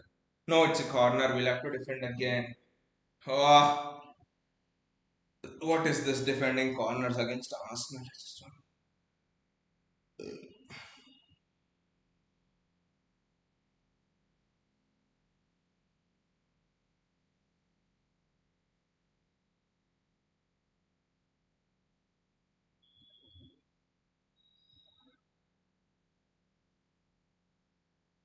Gigi Donnarumma again.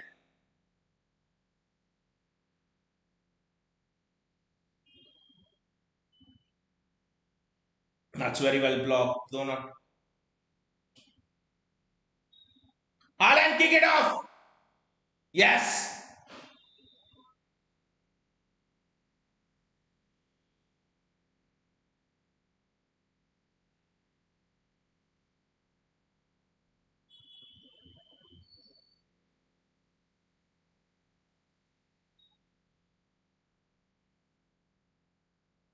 Stayed in play.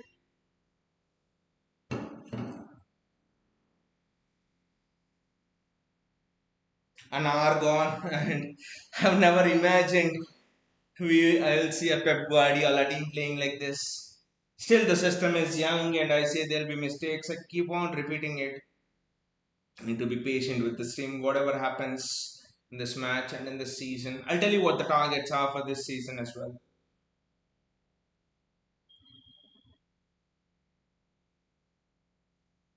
It's a corner. Very well done, Matthews Nunes. Superb. City are conceding a lot of corners. Don't know if it's good or not. It's definitely not good, but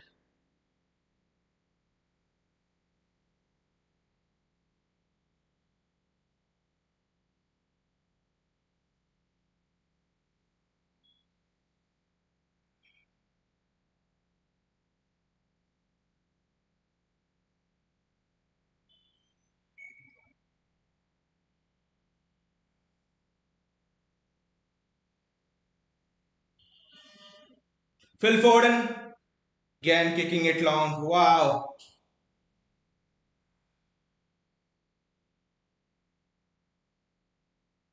And David Raya has just kicked that out.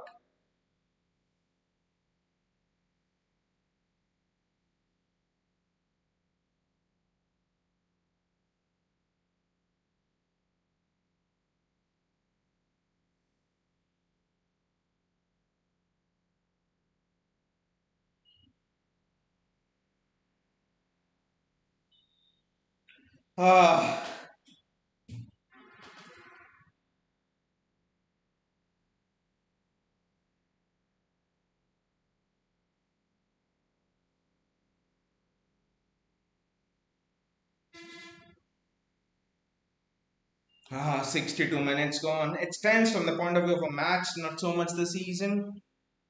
Because we know we ain't ready for the title. It's just yet season one of the rebuild. You just cannot expect you to be ready.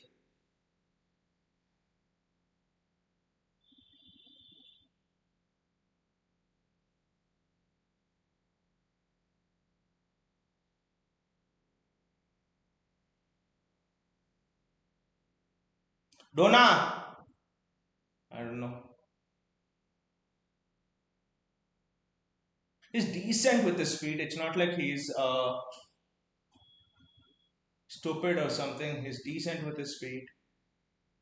It's a foul on Saka. It seems he would never have got a foul if that was done to Doku or someone. So again, Arsenal home stadium.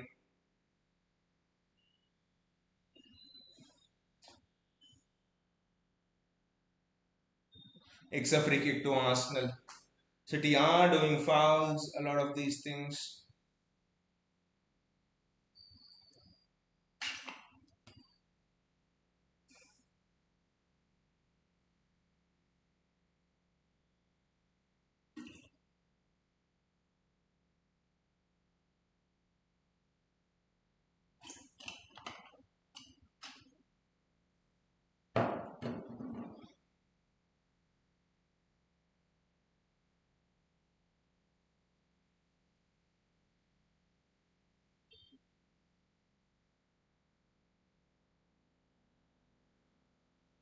That's very well cleared again. Fantastic defending.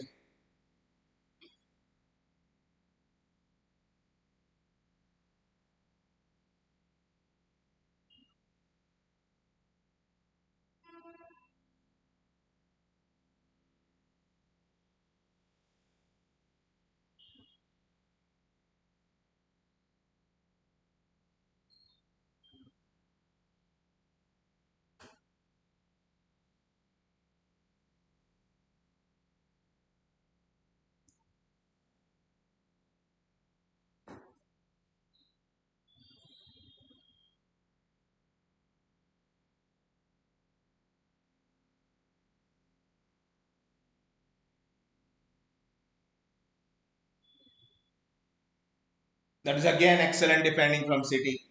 Very well done.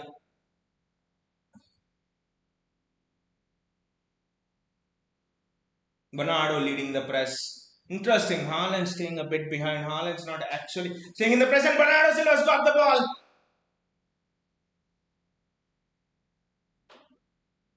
He should have immediately released Foden. And Tejani Reinders.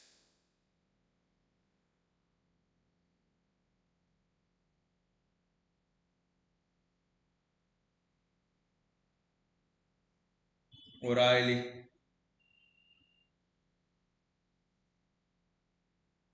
That's a foul on Jeremy Doku. The same foul was committed on Saka and they gave the foul. And that's another ball kicked out. The Foden's chasing that, but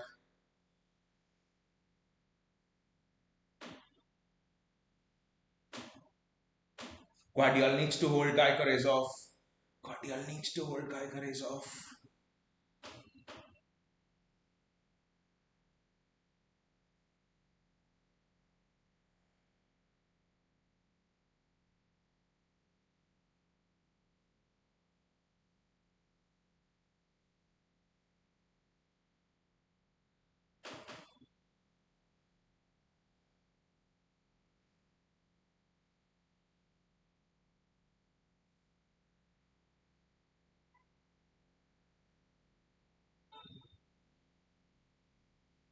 Erling Haaland trying to cover the passing lanes.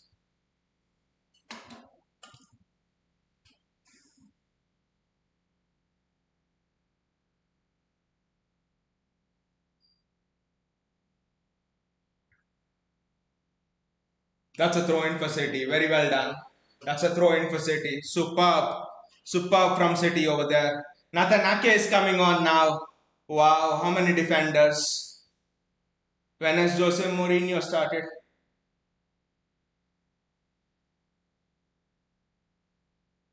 Coaching Manchester City.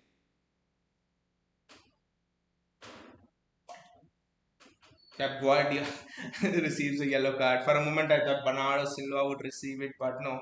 Pep Guardiola receives it. Foden's gone off. Nathan Ake coming on.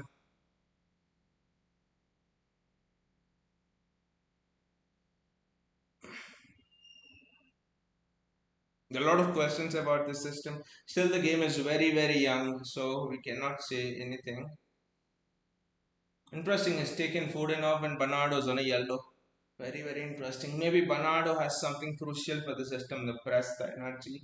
Otherwise, why will he take Foden off? I don't know.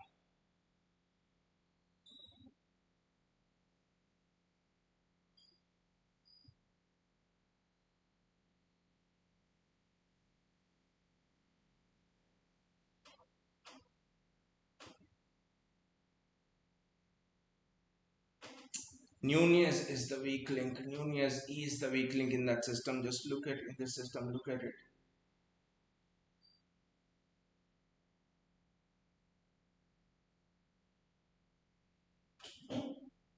That's a foul on Jeremy Doku. Declan Rice, I think, will get a yellow card.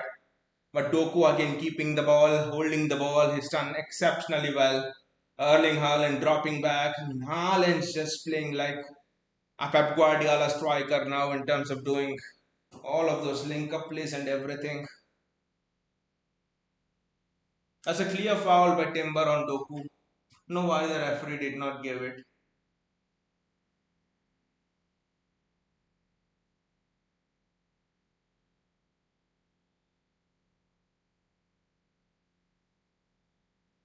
That's a throw in for City again. This is tense. I mean, the time is just feels as if the time is going absolutely very slow.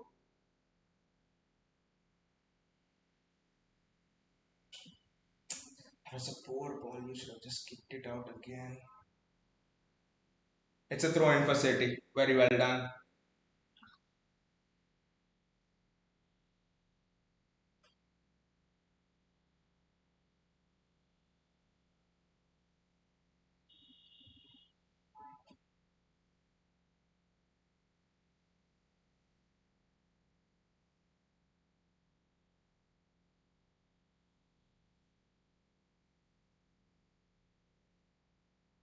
Rodri's done very well there. Rodri has just dominated both Zubimendi and Royce in the midfield. Because of our defensive display, it's not being talked about, but Rodri has been a monster. Absolute monster here.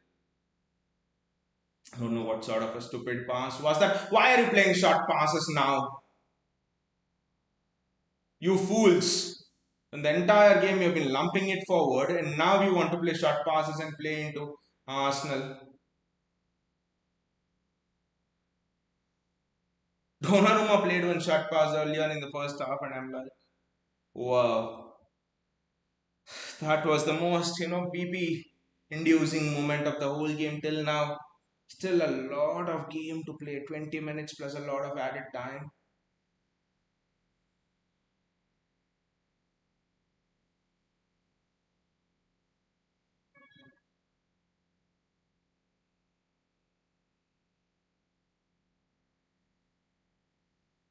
Mm. Haaland foul on the defender.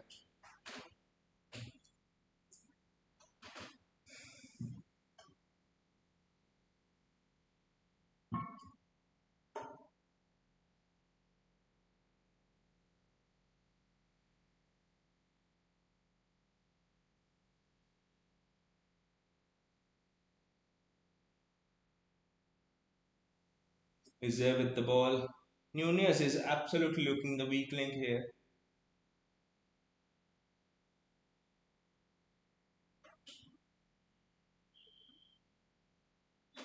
Isabel tried to do a dummy here, dummy there, and all of it, but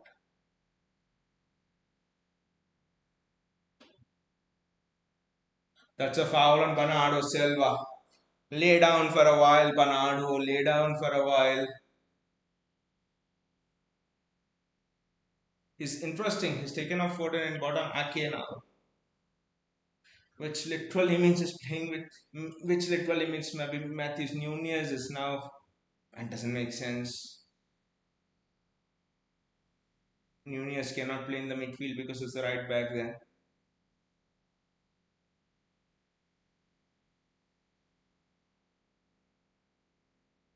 With Pep Linders there, springing involved so much with Guardiola.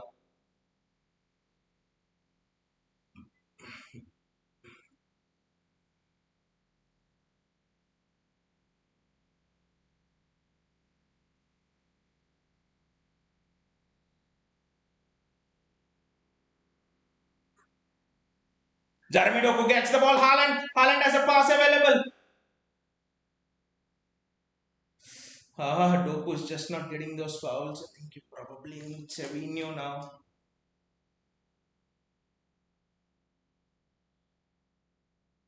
I don't know if it's probably Savinho time.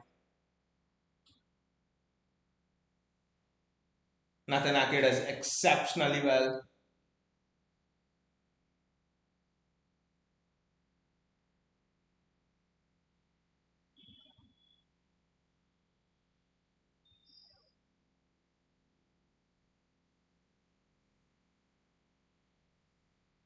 And it's another corner. Arsenal have had 9 corners. Wow, this is their 10th corner. Wow. Every time Arsenal get a corner, you're more tense than anything else.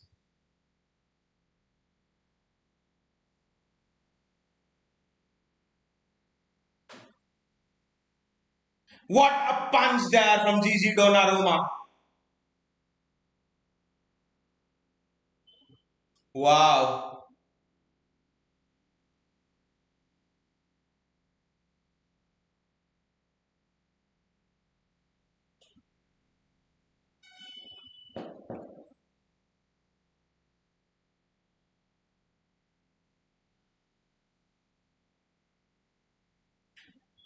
That's a great recovery, and I think Rodri with the mistake, but Doku does exceptionally well, and Doku gets the ball. Referee says play on. Ah, Blinders. That's what I'm telling. Still, there is time for a lot of our newer players to develop. To be honest,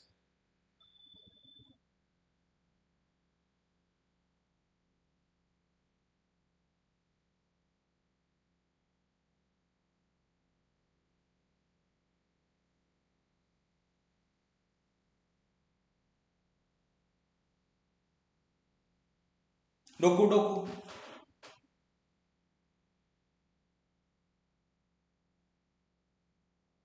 and it's gone over. Califiore is now staying up top. We've completed 75 minutes, 15 minutes plus added time to go, so there's still a lot of time in the game.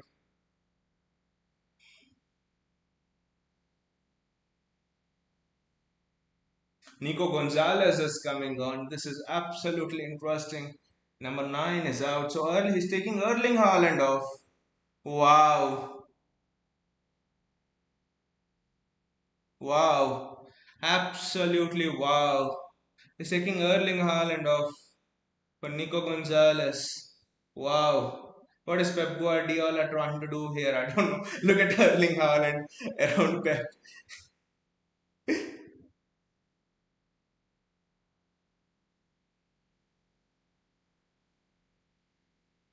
It started raining heavily here as well. This is very interesting. Why is taking Haaland off?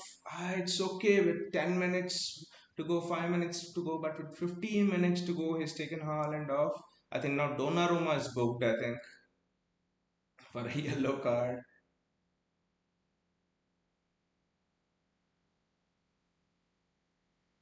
Still, there's a lot of time in the game. I don't know why. Pep has just taken Haaland off.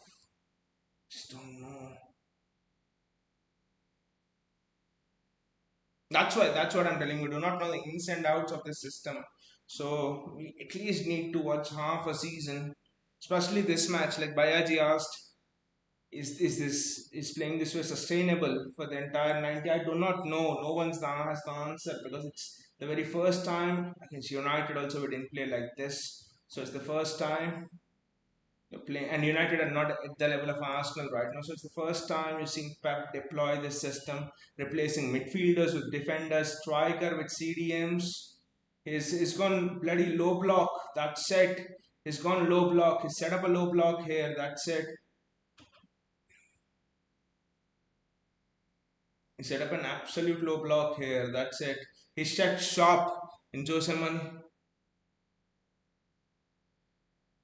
Countania says, what the hell is Pep doing? City will be in trouble if Arsenal scores. Exactly, Countania. That's what I've said. You have not seen Pep play this way. This is the very first time you've seen Pep play this way.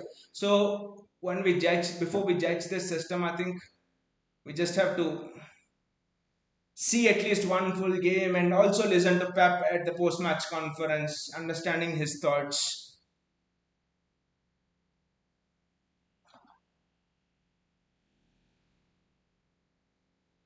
That's a foul by Saka. Carnia says, so far, not a big fan of what I'm watching.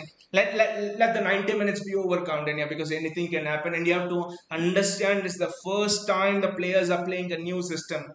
City have had no preseason, so we haven't played this way until now. So it's the first time City players are playing this system. So I think you cannot judge what the manager wants to do in what in 8 78 minute period. So let the game be over first, and then I think we can judge. We have to remember City is in the first year of the rebuild with no preseason.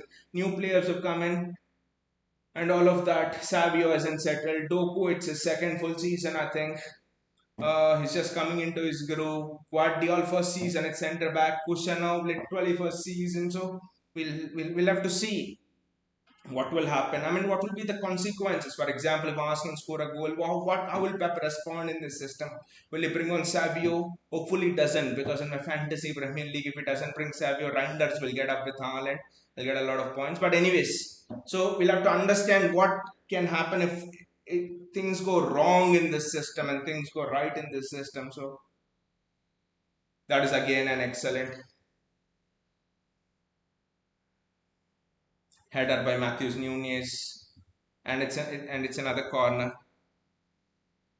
Counting says 7 of the 10 outfield players on the pitch are defensive players. Wow.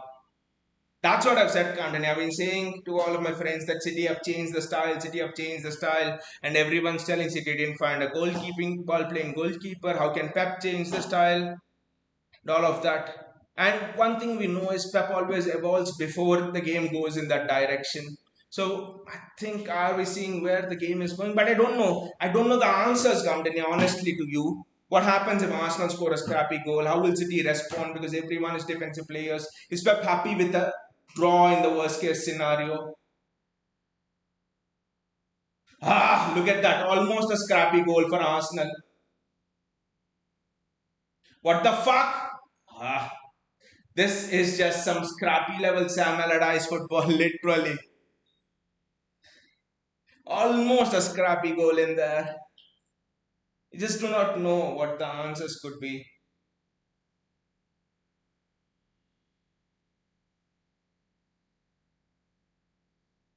Because anything can happen in football. A deflection, a long range banger, so I just don't know. And Califiori hitting one from the middle of the penalty area into the stands. So anything can happen.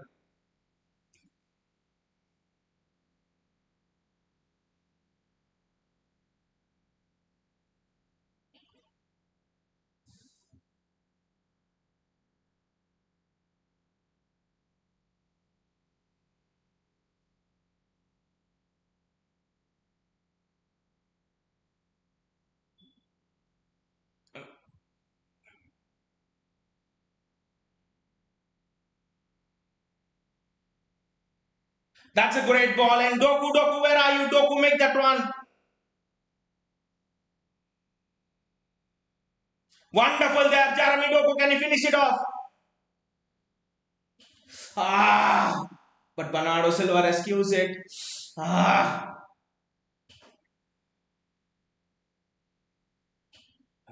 I think City will recycle again. GG! What the fuck was that?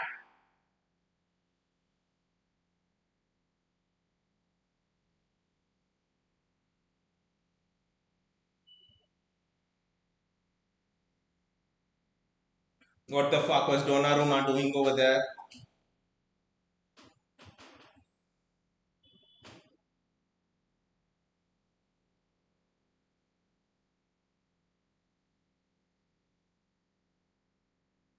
Nico Riley's off. He's injured. Bloody Nico Riley's off. He's injured. I think it's a knee injury. Nico Riley's off. My god. It's a knee injury.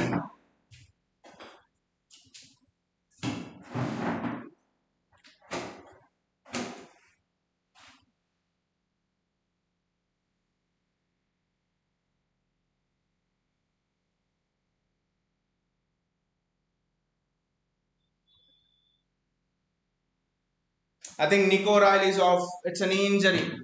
And I bloody well know why he's got injured. Off, I think.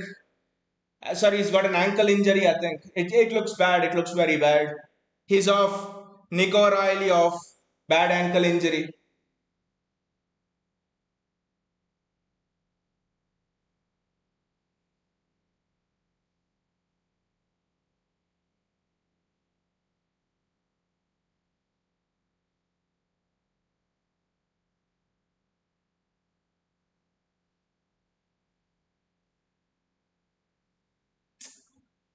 Will he be able to continue because it's so essential to our system, and all of this will be added on in the extra time. Bloody hell. Ethan Vanieri comes on, Prasad goes off.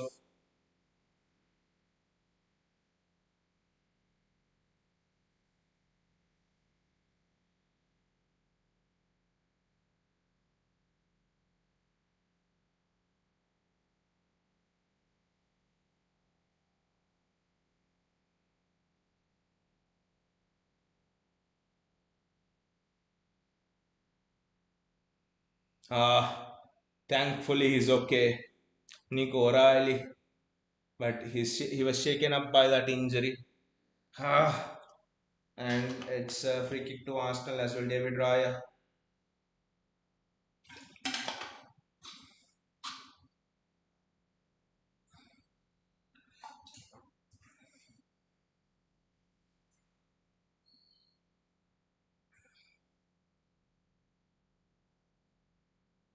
Coutinho says the current situation screams for a Grealish kind of a player. Hold the ball and waste time. I think Savio would also be okay, to be honest. He holds the ball well as well. So, but it's really interesting, Coutinho, what you have stated. How can Pep remove Haaland? Because Haaland is useful defensively as well. His height, his presence, His Haaland is an all-round threat.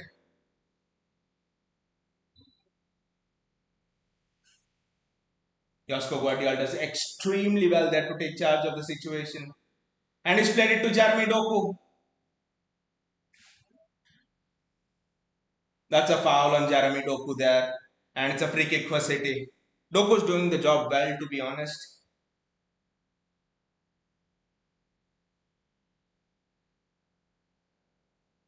I think he's taken off Haaland just to. I mean, anyway, Haaland was dropping into the midfield. Even if I think to bolster the midfield, I don't know. But Nico Gonzalez is a second ball winning monster. Especially when the ball's in the air, second ball is a monster. His anticipation skills are very, very good. Oh, wow. Wow. What do you say about this? Cardinia, what do you say about this? John Stones is coming on. Okay, it's for Nico O'Reilly. But I thought it was for an attacking player. But I think O'Reilly doesn't look good. He's injured. He's clearly injured. Nico O'Reilly doesn't look good. It's a worry for us because Nico O'Reilly, we must remember, he's as tall as Donnarumma, just an inch less, but 6'5". What is going on with City's left backs? Ait Nouri injured. Nico O'Reilly injured. Well, Savinho comes on and there goes my assist point for Tijani Reinders.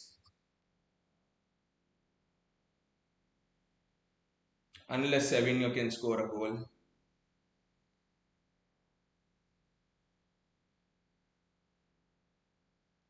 Bernardo Silva, Savinho, great hold up play.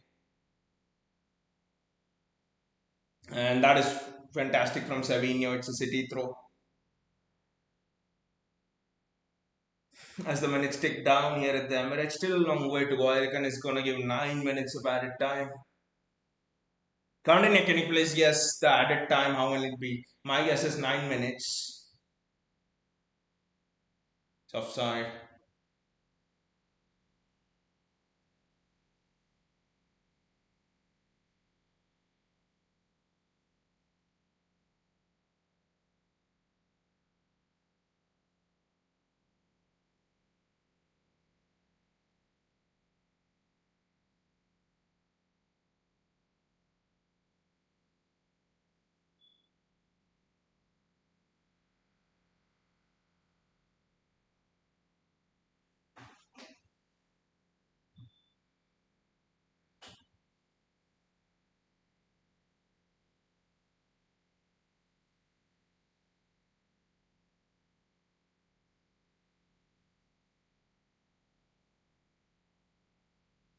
Carolina says added time is equal to until Arsenal scores plus. Perfect answer. But I'm still scared, Carolina. I don't know how you're feeling, but I'm still absolutely scared here for what's gonna happen because the added time is gonna be very long. O'Reilly down, then yeah, substitutions. It's gonna be at least 7 minutes. I was exaggerating with 9 minutes, but it'll be 7 minutes. It's a City throw. Well done. Run down at least 30 seconds for this throw.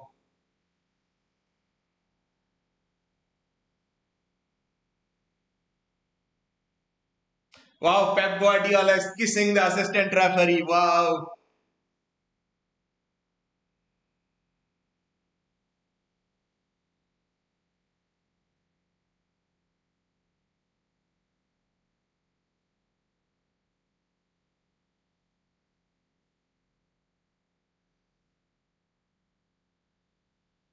Nunez, bloody get back to your position. Ah!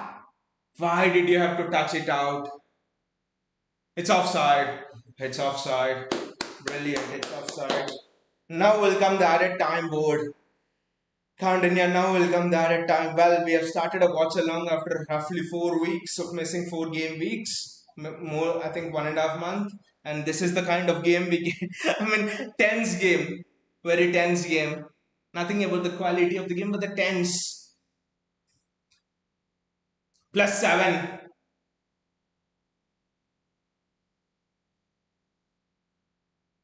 Very well defended by Josko Guardiola. Excellent defending from Josko Guardiola. Each minute as it ticks by, guys, stay with me. Each minute as it ticks by, because it's absolutely so tense here.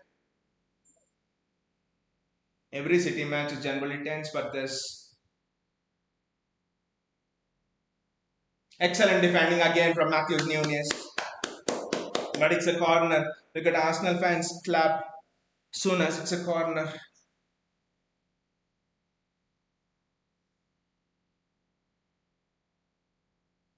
It's a corner. I think it's the 11th corner for Arsenal. Can you imagine 11th corner for Arsenal? Maybe more, but I'm holding my red bottle and there, just praying for Gigi Donnarumma. He's the only one who can bail us out from these things. Excellent there. Excellent from Ruben Diaz. He headed that out like prime John Terry. Superb.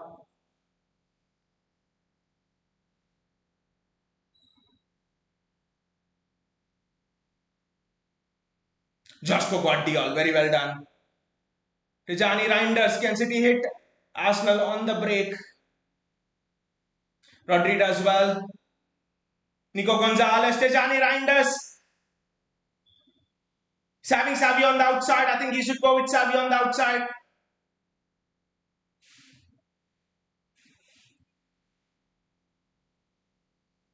Arsenal continue on. City should have done well with that, keeping the ball.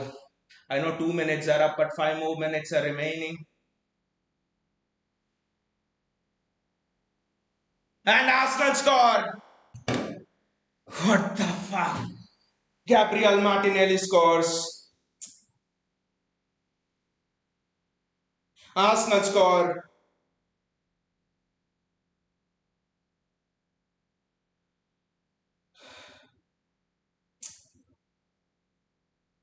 Arsenal score.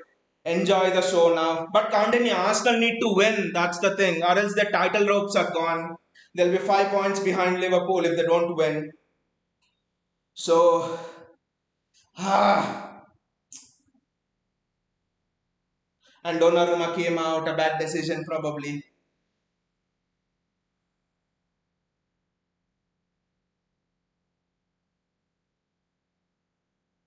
He is onside, of course. Nathan Ake is playing him on.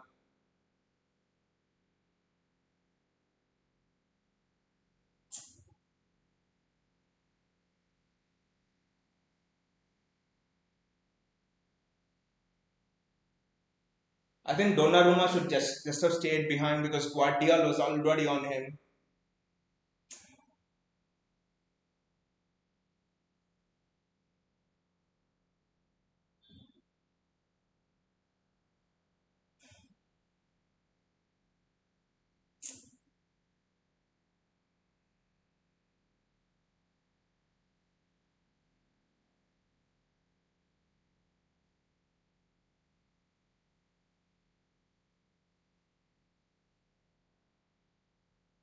But still, like I said, it's the first match they're playing in this system, so it's okay. A difficult match at the Emirates, it's okay.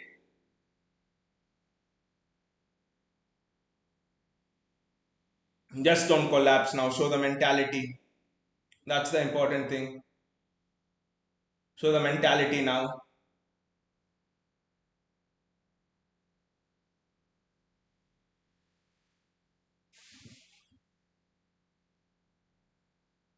Show the mentality now.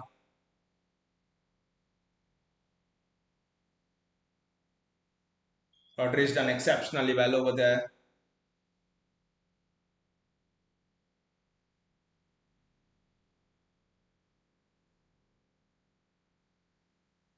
Can City score one more? And Savio do something?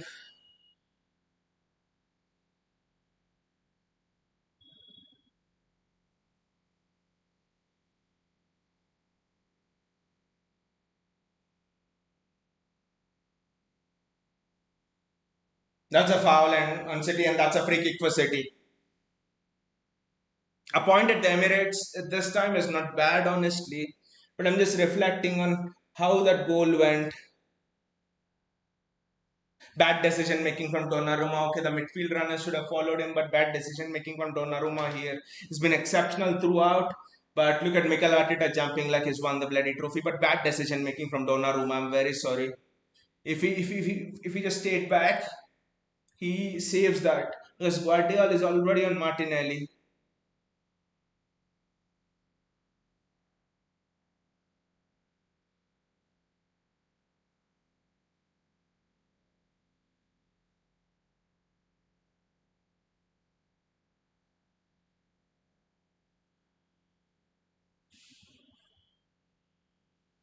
Arsenal are again on the counter, bloody hell. But Nunez does exceptionally well there. Great defending from Matthews Nunez.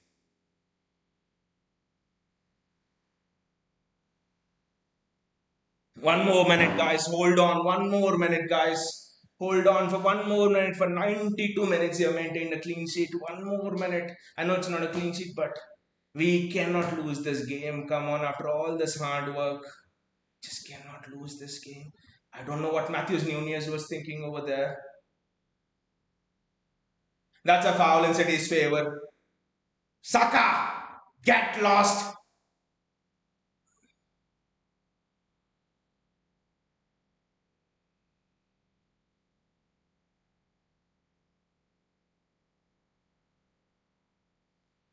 Ah,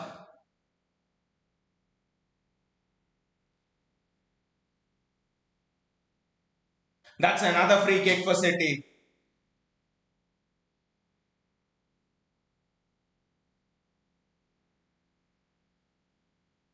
A draw is as good as a loss for Arsenal. Let me make it clear, who are on the seventh season of the rebuild, and we are in the first season of a rebuild. And I mean,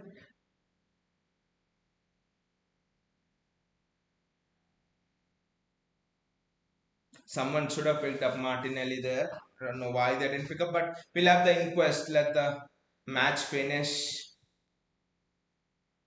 It's a free kick. I think Arteta thinks this is the last kick of the game.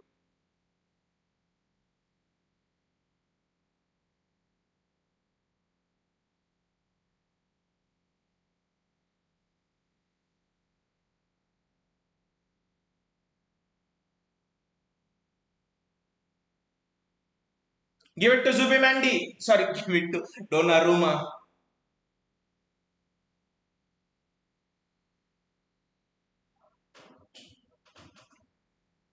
I mean, why will the referee not blow? It's 98 minutes.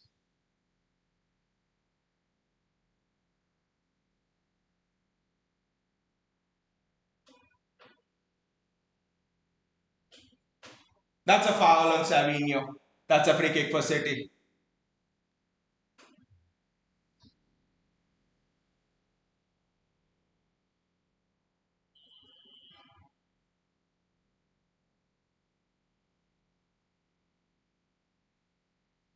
I think this is going to be the last kick.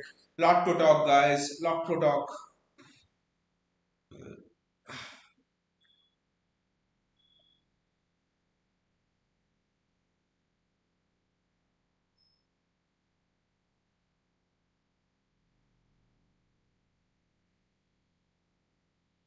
99. When will the referee blow? Bloody hell.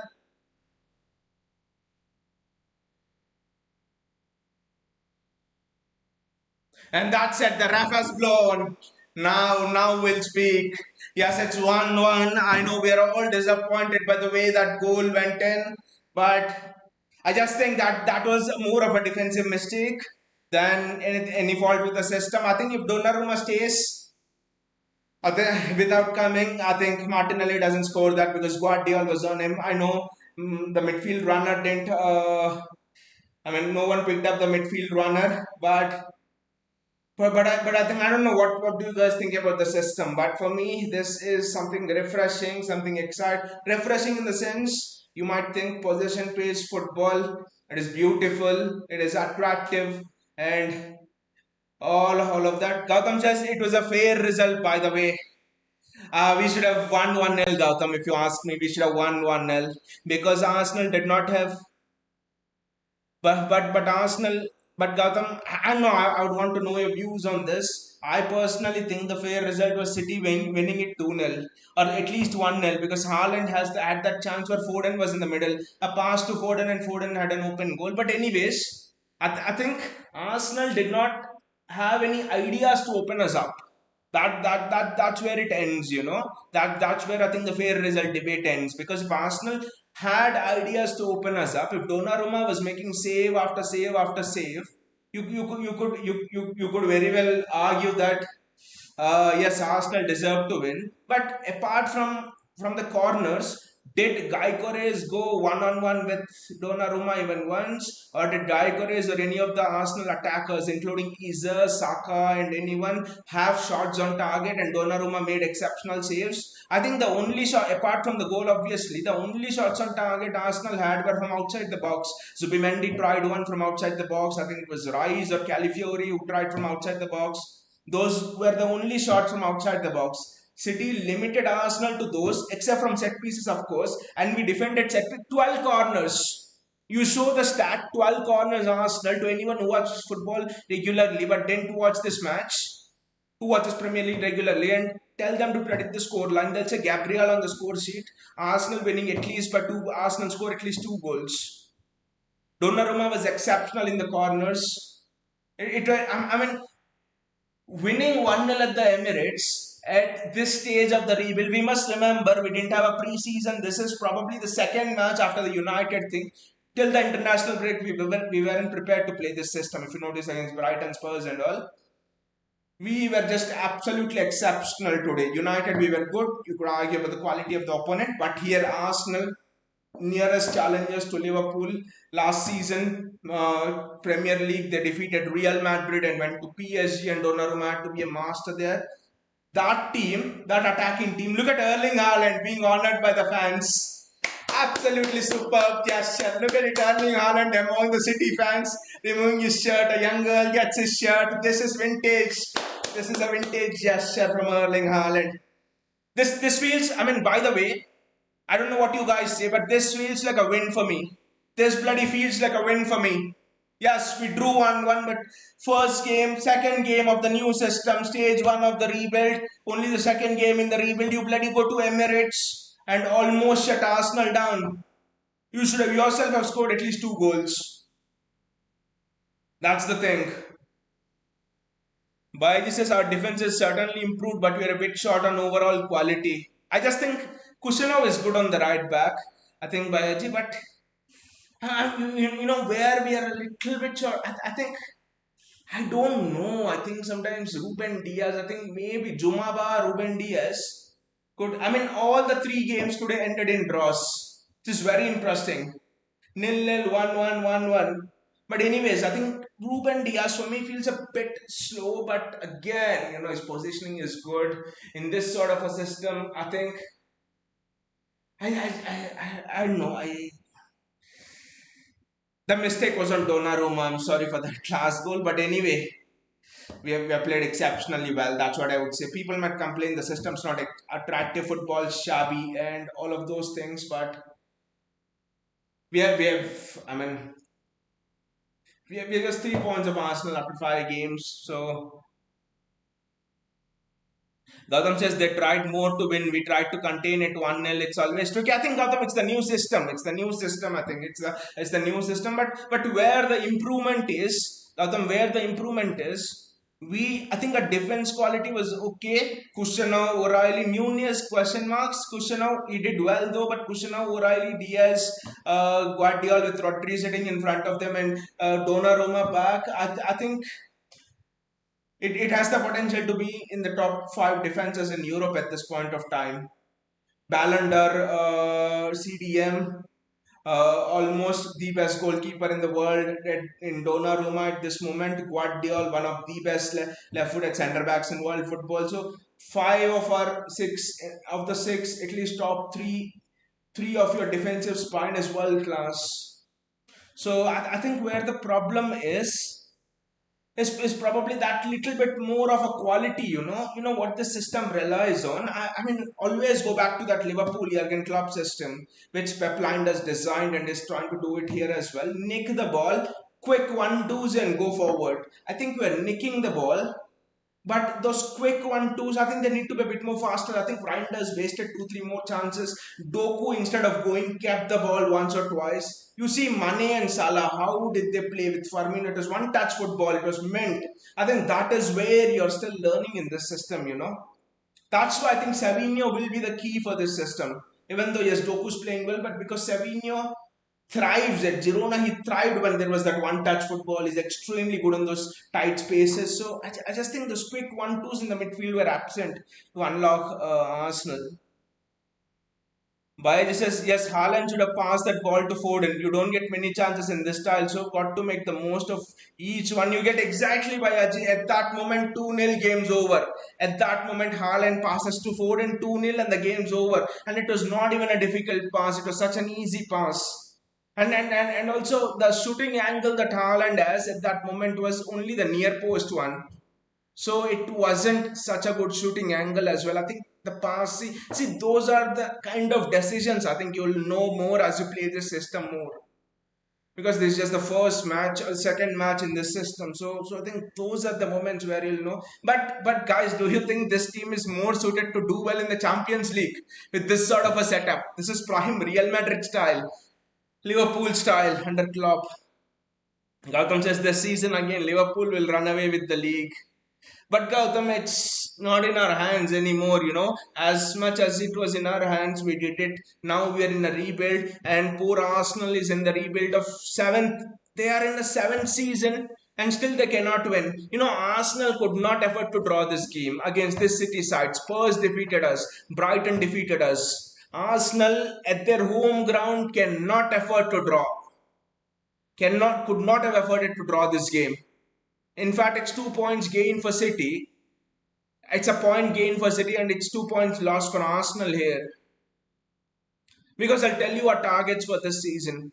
And it's certainly not competing with Liverpool. I mean, you can always, so that you can always judge, is this a good point or bad point. Imagine you won against Spurs and won against Brighton. This could have been a bloody good point.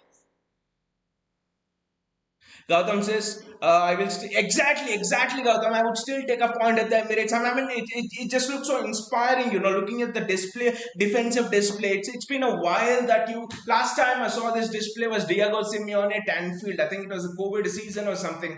Yeah, before they shut down for COVID with the crowd. Diego Simeone at Anfield defended like this. Clearly, the defense was immense. The defense was absolutely immense today. It was just Donnarumma punches. All of those things were very, very good. Bayaji says next 2 seasons, no more project players, only proved one. I think Bayaji, I think we as fans must accept 4 Premier League titles in a row. They did a mistake. Last season should have been the rebuilding one, but chalo. They extended what Pep said is we wanted to go with the same set of players for one more season because we had a chance of winning 4 Premier Leagues in a row. And if I get new players, I cannot do that. That's what Pep said last season. And I think that's why we delayed our rebuild by an year. So I think that's why it's this season. Otherwise, it should have been last season. But yeah, it's fine. So I think this season, let us give a leeway. Please tell me your targets, guys. Please tell me your targets for this season. What do you think is a success this season? Because last season everyone had us for the Premier League, but then last season we got top four. And honestly, I think if we won the FA Cup, it would have been a huge success. We didn't win the FA Cup, so I'm just not proclaiming last season as success because if we won the FA Cup, then that would have actually been different. Look at David Raya celebrating and all of that. But mate, you dropped 2 points over there. Liverpool now have a 5 point lead. But anyway, by just next 2 seasons, no more project players. Only proved one, two next 2 windows.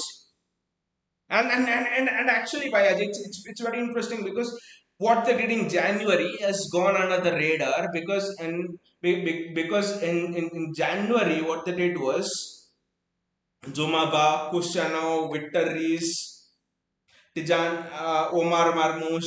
I mean, if you keep Omar, Nico Gonzalez, So literally five future players they bought in, and especially they've reset the defensive core without us noticing it. And one more season for Kushano, one more season for Guardiola at centre back, Reese coming back from loan. I think we are on the way. One season rebuild and off we go next season. Seriously, we go next season.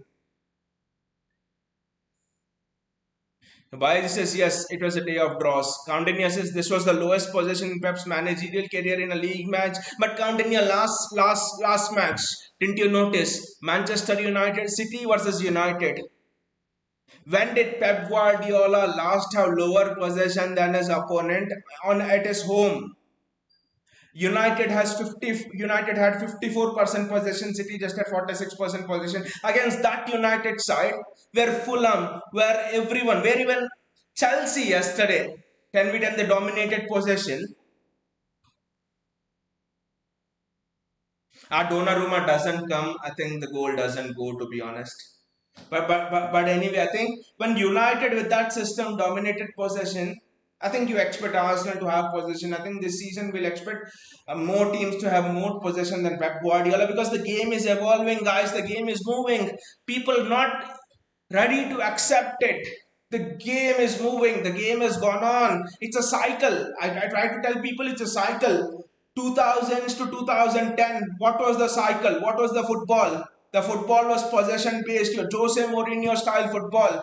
Who were the managers who were super kings during that time? Jose Mourinho came up with Porto and all of that. You had that Italian defense in Maldini, Nesta, Cambiaso, all of those great Italian teams, your great Juventus teams, the great Chelsea teams who conceded only 13 goals in a season. And as the decade of 2000s ended, 2008-9, Pep Guardiola came and changed it to a possession-based system. Yes, it has stretched on for a little bit more longer, but I think it's cycles. You see, every 10-15 years, there's a new cycle in football. And I think this is the beginning of this new cycle. I think next decade, I won't say you'll see sitting back like Mourinho style, you won't see Mourinho style football, but you will see football evolving more of the shabby type things like corners, free kicks. Already a lot of teams in the Premier League are doing that now. Long balls, all of those things. Why says this result ideal for Pool? Exactly. I mean, any result in which Arsenal drop points is ideal for Pool. But Bayaji, if City won today, goodbye to all of the Arsenal's title hopes. Let's see the goal. Saka gets it.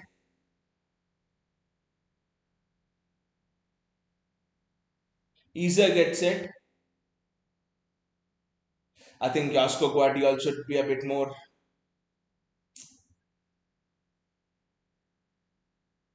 Isa gets it. I just think Josko. Ake should cover his runner. I think Martinelli was for Ake. I think Ake should cover his runner. I think that mistake was on Ake. Ake let Martinelli go. Ake has let Martinelli go. But Bayaji, the more you see that goal, the more you think. If Nico O'Reilly was there, Martinelli never scores that, because Nico O'Reilly is tall and he could have stretched and got to Martinelli. I think Nathan Ake, couple of mistakes.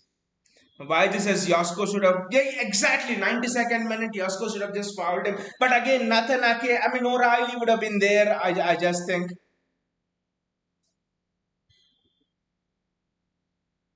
I mean,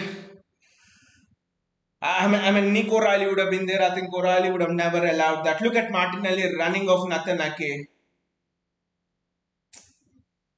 I think I think at least Baji Guardiola should have nudged him to the with the shoulder a little bit more, so that he can at least spoil that angle on the chip. Guardiola didn't offer enough defensively over there. But again, first season for Josko Guardiola. Look at Ian Wright in the studio there. He's disappointed because he knows the title's gone. Why this is Omar and Erling missed loads of chances against Spurs. Spurs we should have won 5-0. Spurs are shit defensively. Spurs we should have. That's the thing, Bhayachi. Just imagine you win against Spurs, which was a very winnable game. You see, we had more XG than Spurs. And then again, Brighton, we controlled the entire Brighton game. We had chances. Again, Haaland should have a hat trick in 30 minutes against Brighton. You missed it against Brighton. Imagine you get all of those results, and here you get a point at the Emirates against Arsenal. It would just have been superb. Again, I think Joshua Guardiola is playing at the centre back. I mean, he played a bits and parts there, but fully he's starting right now for City this season.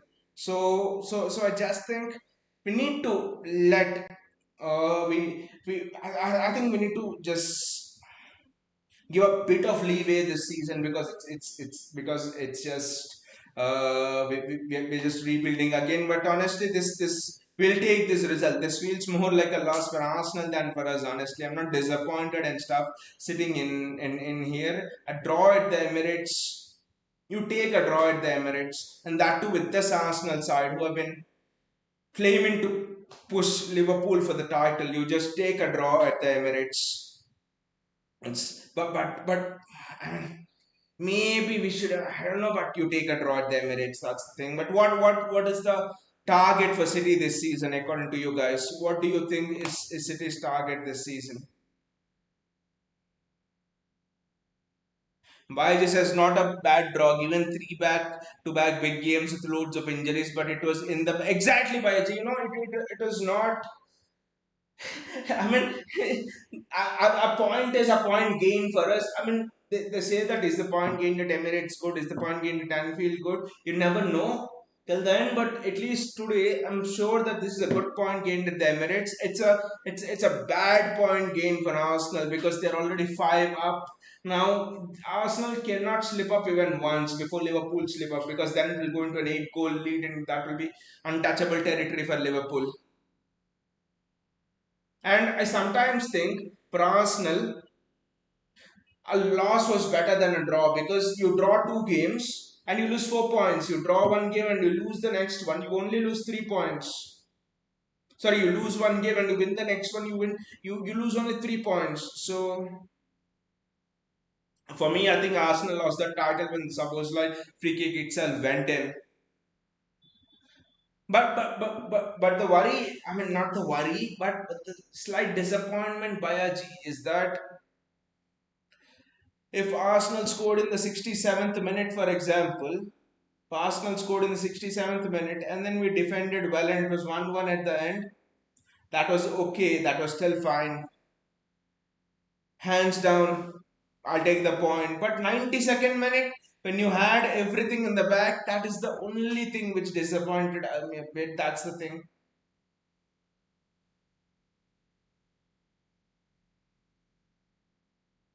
But then I also think maybe question marks have to be asked.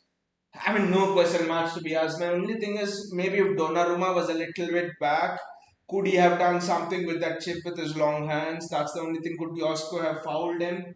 And I mean, that those are the only things. But yeah, I'm happy. I'm happy with the point. And yeah, like you said, Bayaji, not a bad draw given three back-to-back big games. Yes, against. I mean, if you tell me you go to United, you go to Napoli, you go to Arsenal, and then you end the week that too every 3 game space, and every 3 days one game, and you end the week with two wins and a draw. I take that. I take that, and that too the last game is an away game. I take that. I take that. That's not a problem. That's not at all a problem. Why this is I looked at mobile screen for Abhishek 50 and Arsenal scored. Bhaji, that's something which I have a lot of experience in. Whenever I look at the mobile screen, ask the opposition team whatever it is they score. So whenever I'm watching a match, I just keep my mobile screen down and I always keep red bottle or something. I keep my red bottle with me and that's it. I just that's happened with me a lot. I just there was that there was City Villa game if you remember. We went 2-0 down. Gerrard manager Coutinho scores, and then City come back and win it 3-2. Kevin De Bruyne, a wonderful assist for Gundogan, all of that stuff. Kevin De Bruyne ties the shoelaces. Then that time I was watching the match on the mobile phone. At night I watch it on tablet, but at that time I was watching it on a mobile phone. And then what I did was, Aston Villa scored the second goal. I changed the angle of the mobile phone. I just kept it somewhere else, very far from me for 5-10 minutes. Then City scored the first goal. I mean, these sort of things always happen with me as well. Gautam says we lost 5-1 in the same ground last season. Exactly, Gautam. That is the context. That is the context people should have. Exactly. We lost 5-1 in the same ground last season. And and this season we almost won the game 1-0. We almost won it. We comprehensively.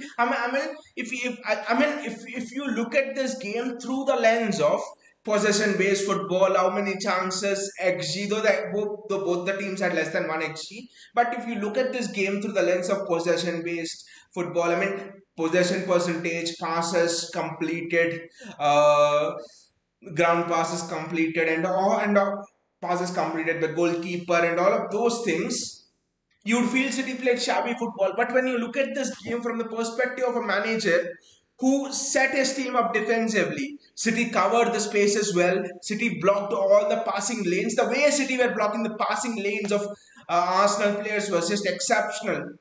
If you look at all of those things, you'd be proud of this performance. It was inspiring for me. Just looking at the way in which how we blocked the passing lanes and all. And I think if Nico O'Reilly was not injured, I think he would have stopped Gabriel Martinelli somehow with his big frame and all of that stuff. People are underestimating the big frame of Nico O'Reilly, to be honest. Galam says we should focus on cup competitions this season. But guys, did you see that Donnarumma save from Mbumo in the last match derby? How was it? I was like, here we go, goal. And then Donnarumma, wow. How did this not go in? How did this not go in? How did this not go in? That's what you would say. How did this not go in?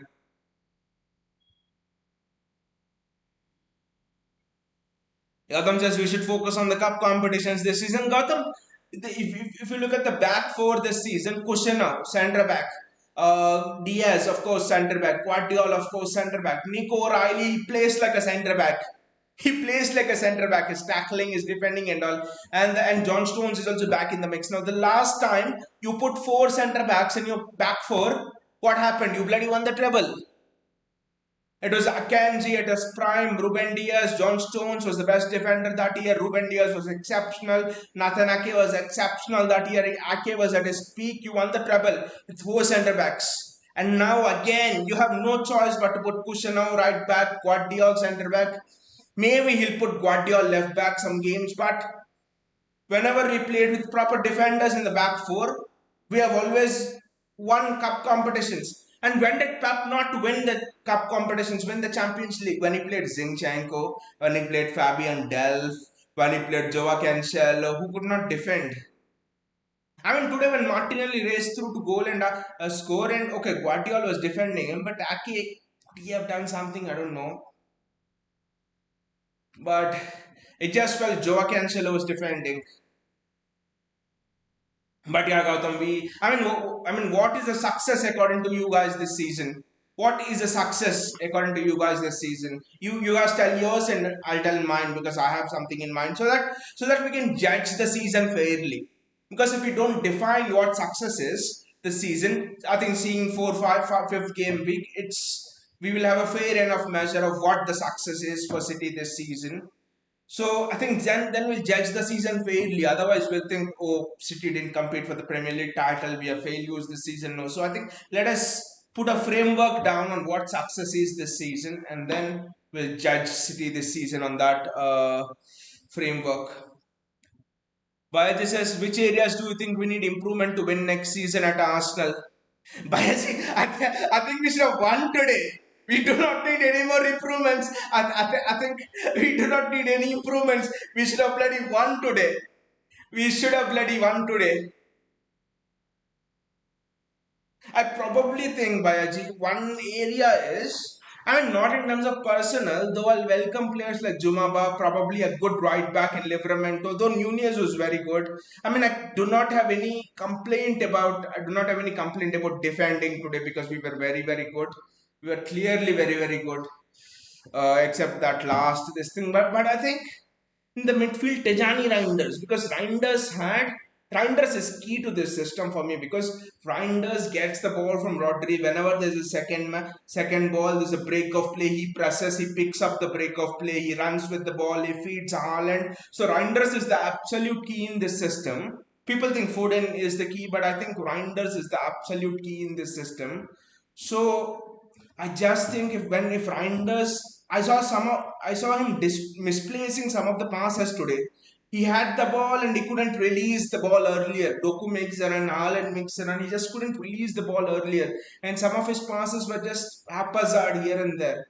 He's a very good player. Tijani Reinders, I mean, player of the season in Serie A last season, 12 goals and all of that. So I absolutely think if Tejani Reinders can improve a bit more, this is first season, I know. I think we'll be on the next level, because you have Rodri, the best CDM, Phil Foden, or Ryan Cherki, whoever it is.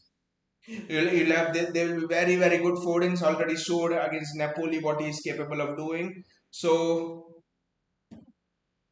I just absolutely think that Tejani Reinders, little bit more improved performance from Tejani Reinders, and we could have won this game, because he had chances to release Haaland.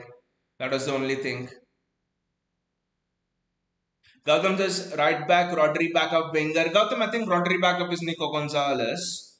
Absolutely a right back, which is Livramento. We want Livramento. Kushanov is good, but imagine if you have Livramento in there, Kushanov, Livramento, that would be elite players. And also Livramento can play left back as well. So it's almost with Livramento you cover both positions. So get Livramento at any cost. And Wenger is interesting, because I think you'll have to see how Doku improves this season, because Doku's been exceptional in this game as well. His passing decision making has been very, very good, to be honest. So how Doku does, how Savinho does, buying another Wenger will rely on these things, because we have to remember Oscar Bob is very good as well.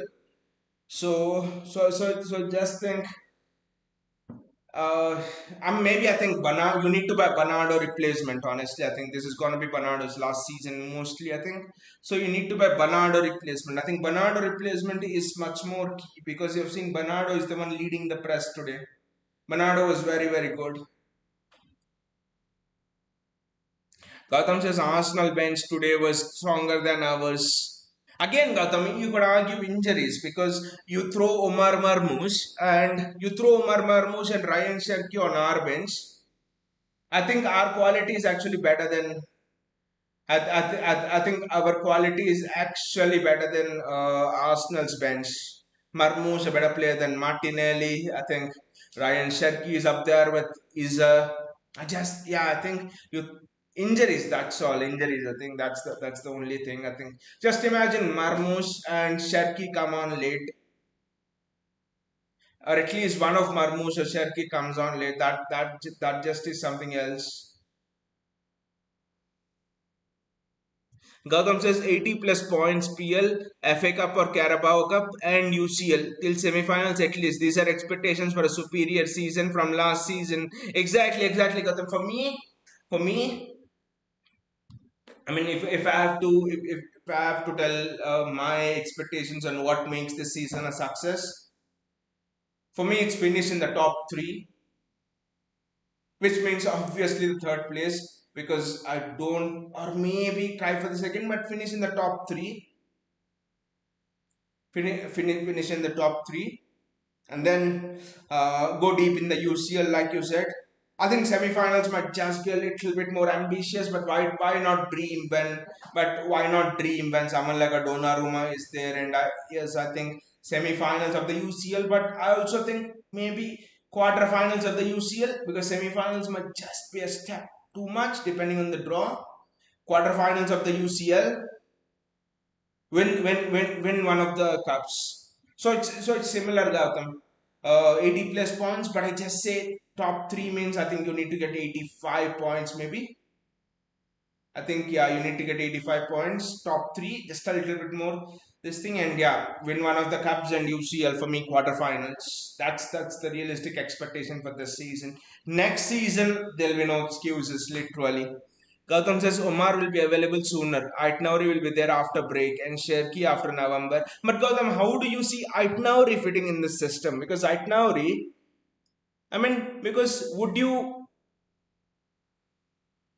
the thing is, would you play Ryan? I'm sorry, would you play Nico O'Reilly or Aitnauri? And at this moment, I actually think Nico O'Reilly starts over Ryan Aitnauri.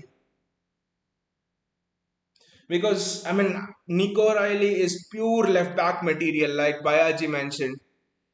Nico is a proper left back material. He should forget midfield and make he's already made this position his Bayaji. Look at how he defended against Maduike. Look at how he defended against uh, Saka. Even when Eze came onto that side, he was immense. They could not go past him.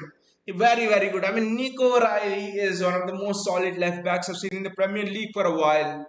He's better than Andy Robertson. I'm sorry, but he's better than Andy Robertson. Andy Robertson is one of the most solid left backs I've seen in the last 5 10 years in the Premier League. So Nico Riley is proper left back material. His physicality, everything. I don't know how White Nauri fits in here. Does he have the physicality to play in that left back position in this system? I don't know. By this has Lindus has certainly worked on Doku. Now better chemistry with Haaland than any hydrocarbon.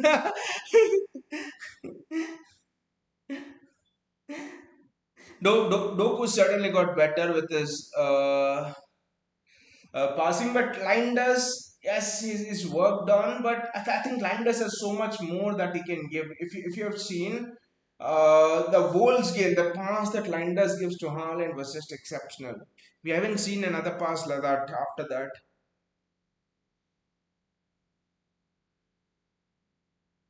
Gautam says Nico is not really the Rodri replacement. Pep is not trusting him, to be honest. City were interested in Baleba and also Wharton.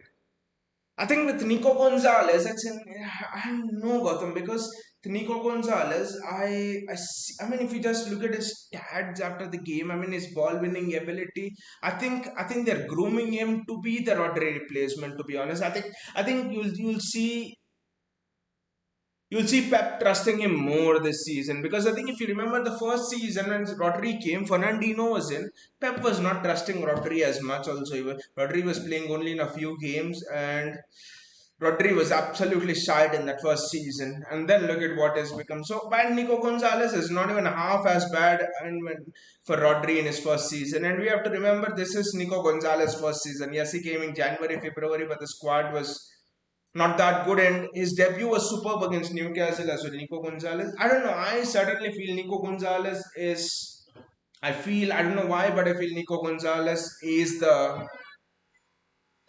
heir to Rodri's throne. I think, and also this system suits him more. He's a second ball winning monster. He absolutely dominates everyone in the air. Nico Gonzalez.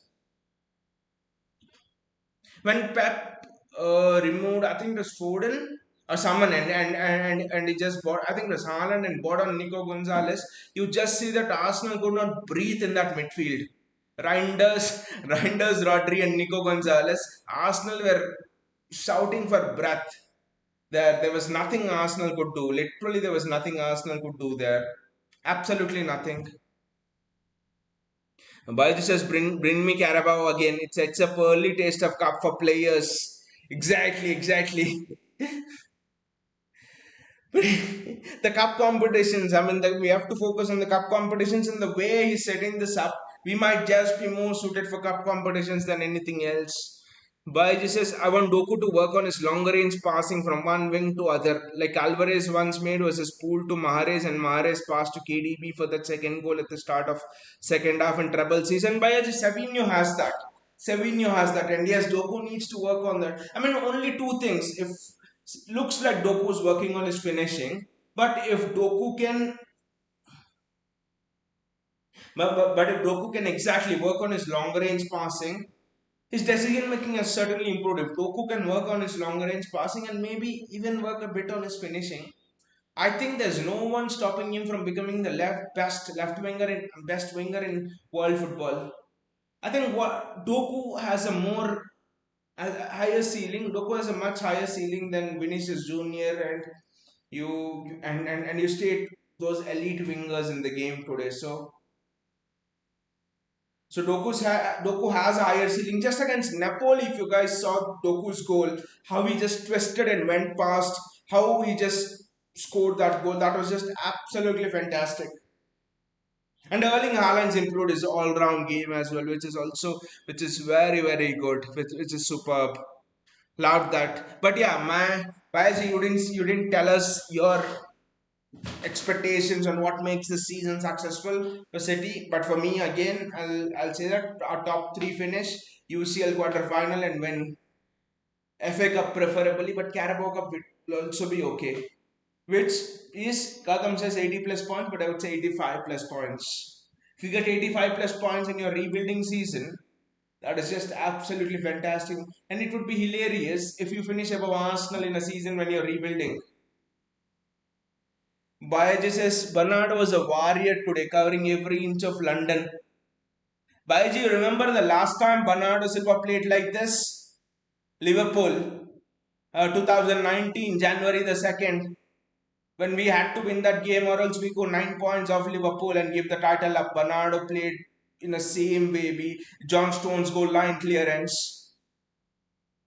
And Bernardo played a similar way against Bayern, treble winning season, Real Madrid, treble winning season, and numerous games against Liverpool as well. But those are the three best games for Bernardo Silva. And today as well, Bernardo, if Pep would have left Bernardo, I mean, yes, he's got a yellow card and all, but I don't know. Probably Bernardo should have stayed till the end. Gagam says we might go in for Dumfries in January. Again, Gautam, I think Livramento for me. I know Denzel Dumfries is good, but Livramento I think solves two issues for you. He's two-footed. He's as rapid as Kyle Walker. He's used to the Premier League. Dumfries is not used to the pace of the Premier League, and Livramento can play both on the left and the right. So I think by paying, actually, I think City should have paid 100 million for Livramento because you're covering two positions at once. I think Livramento and the age as well. Look at the age profile 24, 23, Livramento 23, I think 22, 23, Cushenau 21, Guardiola 23, Nico O'Reilly 2021, Jumaba, same age with Terry is much more younger. I think but Denzel Dumfries is I think 27, 28. I know he'll bring experience, but yeah. But this is my expectations. Second place PL. So Pool knows that we are coming for them. Carabao or FA Cup and deep in CL. With this defense could even go all the way. I wanted to tell it Baji, but none of us want to jinx it. That's why. But yeah, I've got quarterfinals depending on the draw and where you finish. But yeah, I think semi-finals could be realistic expectations in the expectation in the Champions League. Win one of the cups, Carabao or FA. Exactly, that is unanimous. Everyone wants a cup, and everyone is. It's clear that we're not going to win the Premier League. But Baiji, just imagine the meltdown with Arsenal fans if we finish second in the first year of our rebuild under Pep and they finish third or below us and they are in what is this year. Arteta came there in 2019. This is almost touching 2026. So they are in the seventh year almost of the rebuild, seventh year completed. That would be an absolute meltdown in Arsenal's fan base. An absolute meltdown in Arsenal's fan base. But clearly, Vayaji, but clearly, don't you think this was, if someone would have told this was a Champions League, if someone would have told this was a Champions League away performance, Champions League away cup performance without, I mean, everyone would have said superb because this for me, it just looked like a perfect Champions League away performance. Yes, and then you drew 1-1, but then you feel, go to difficult fixtures in the Champions League away and you draw 1-1 in the knockout games and you're absolutely like, wow. I think you had that feel today with the way we sat back and everything.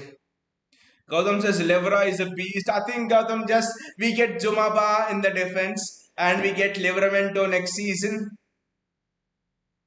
It's gonna be something else. Imagine Donnarumma in behind. with Livramento, Guardiola will surely will improve more. I know he's made 2 3 mistakes now, but he's coming off a long injury, and we know what kind of a beast Guardiola can be. How he played against Messi when Guardiola gets to top form. Just imagine Guardiola, Jumaba, Livramento, Nico Riley, Donnarumma, Rodri sitting in front of them. Wow. I just think Ruben Diaz. I don't know with Ruben Diaz, to be honest, what you guys say, but Gautam says Arteta will be sacked before the end of the season if they don't win this season. I don't think so, Gautam. I don't think so that he will be sacked uh, because I think Arteta does not let blame come on to the owners. Mikel Arteta, the owners have spent £1 billion on him. And if they sack Mikel Arteta, they will know that they will have to spend if not £1 billion, they'll have to give they'll have to give a budget as well to the new manager, which means a lot of spending. And honestly, I think looking at the mentality of Arsenal's owners, first place and second place, prize money wise, sponsorship wise, or even third place. I mean, first place or fourth, fifth place, as long as you get Champions League football, I think prize money wise, revenues wise, it's not much of a difference. It's not much of a difference. So Arsenal owners won't care. They're not like our owners. That's the thing. But maybe the fan base will drive Arteta out moment. I don't know. Bayaji says Spurs was our annual defeat, but Brighton was painful and could be costly. And Bayaji, the worst thing was Arsenal fans felt the most bad when we lost to Spurs because because how this aged well. Apparently, the only time Spurs lost to City was when Hong Min Son missed that goal. But look at how that one goal shaped the destiny of two clubs. Because Hong Min Son misses that goal, Arsenal don't win the title. Spurs are spared of the blushes from their rival fans. Spurs go into the Europa League. Arsenal fans say that Spurs does not have the mentality, and in the midst of all this, City win the Premier League or Arsenal yet again, of course. And Arsenal fans claim that Spurs do not have the mentality. Spurs go to the Europa League, win it, come back to the Champions League. Spurs get a trophy before Arsenal. What our Arsenal fans might say. That one Hong Ming Son miss, that one Ederson injury, because if Ederson was there, I don't think he saves it. So that one Ederson injury, that one Hong Ming Son miss, that one Ortega save, lit- literally meant trophies for City, trophies for Spurs and Arsenal are left red faced. I mean, even for that Hong Ming Son miss, every season I will give one annual victory to Spurs. Clearly, I'll give it to Spurs.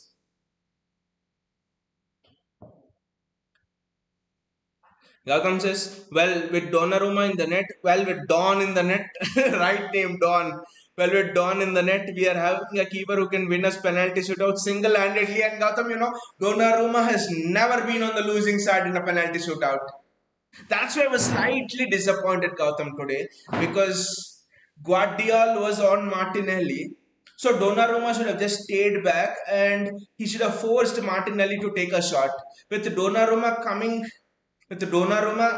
back, with Donnarumma, sorry, coming forward quickly, I think Martinelli made his mind up fairly quickly. So if Donnarumma stayed back, I think Martinelli would have taken a little bit more time in making that decision, and probably Guardiola would have put that tackle in. So a little bit of a mistake from Donnarumma today. Having watched it back, I clearly think there was no need of Donnarumma coming in, and when Martinelli is shooting with someone like Donnarumma in the net, I think he will think a lot rather than another. So I think with Donnarumma coming, he made that decision earlier.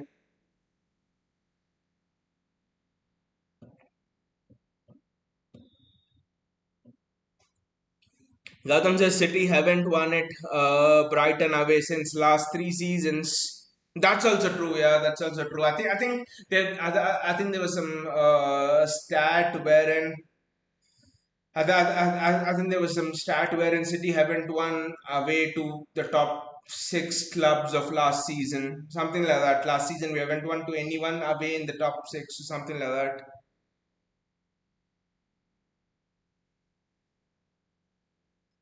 Uh, By Jesus, I think we won at Brighton in the four-peat season. Exactly. I mean, and then that four-peat season and the season, yes, that we and the next season we dropped off. Literally, that four-peat season just seems a lot of time away.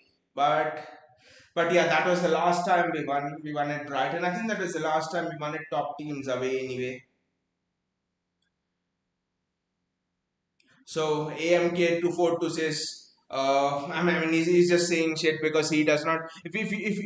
Bro, if AMK 242, if you don't like it, don't watch it. Why are you just wasting your time watching it? I'm not even borrowing. Am I borrowing electricity for you, or are you paying my internet bill? Then why do you care? Why do you even care? AMK 242, just get the fuck out of here, man. So yeah, guys. It was a point that actually felt very, very good. It was a point that actually felt very, very good. So it was just a change in system, a superb display from City, and and also I'm very happy to be back. It was great discussing all of this with all you guys. By says he must be a Fateta fangirl. I think he must be worse than that. He he must be a Fateta ass liquor. That's what he must be. Why you getting vexed? We are not getting vexed. We are having a healthy discussion here. Why are you just wasting your time, bro? Why are you just wasting your time? That's the only thing. We're having a healthy discussion here, and no, I don't support it. Don't. Then why are you crying? Even an Arsenal supporter won't cry like this. Then why are you crying, mate? Baiji says Fatet are not even checkbook manager. At least the checkbook manager will win a Carabao Cup. At least the checkbook manager will win a Carabao Cup. But Arteta hasn't even won that. So what sort of a manager is Arteta? The fuck is this? AMK 242 says, bro. I'm speaking up. I'm speaking up, bro. And I don't want to waste time on idiots like you, absolute twats like you. I know you don't have anything. I don't know you have anything good to do in life, and you're just coming and spamming here. That's the only thing you're capable of doing. Go do something useful in life, bro. Why are you coming and spamming us in the chat?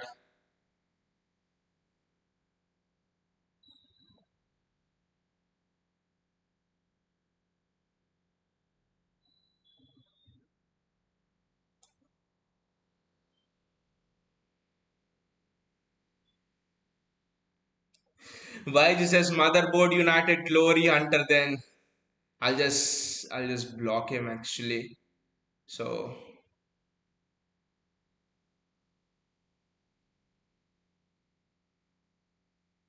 I'll actually give you admin access Bayaji from next time, and also to Gautam, so that you guys can deal with this sort of shit.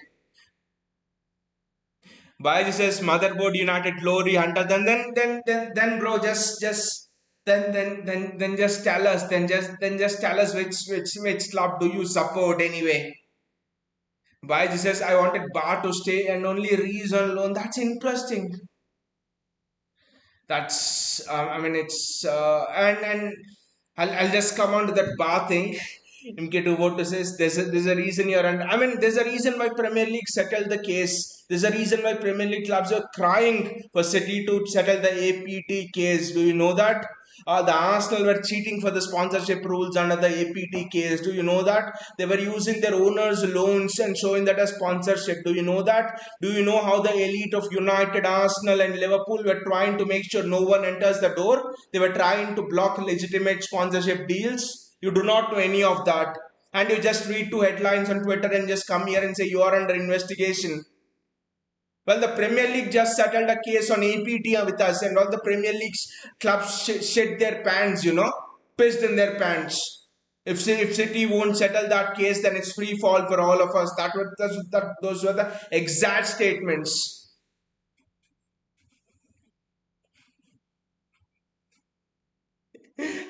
But this is UEFA got their axe handed to them by City. Now it's FA's turn. Exactly. I'll just remove this user anyway.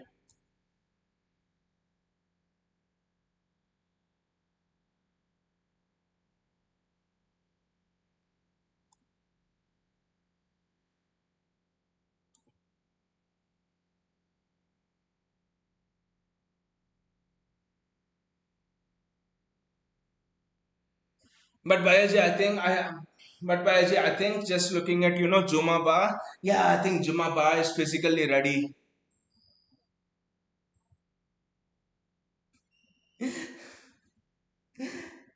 Jumaba is just ready physically for this league. Bayaji, it's very interesting that we haven't gone on and looked at defenders in the French league, because I always think defenders coming from the French league, because I always think defenders coming from the French league,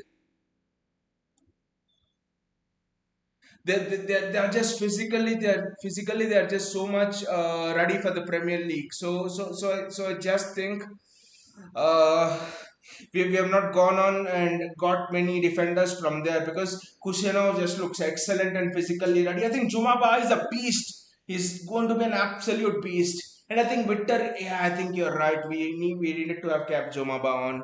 By this is you just mumbling what Aganbalar School of Accounting told you trolls. There, I mean, you're right, Baji. He was just a United motherboard glory hunter and nothing else. That's the that's the thing. They win against Chelsea yesterday, and they feel as if that Emorin system has started working. It's just a shit system. And anyway, Bayaji, what do you think? Who do you think can be City's next manager?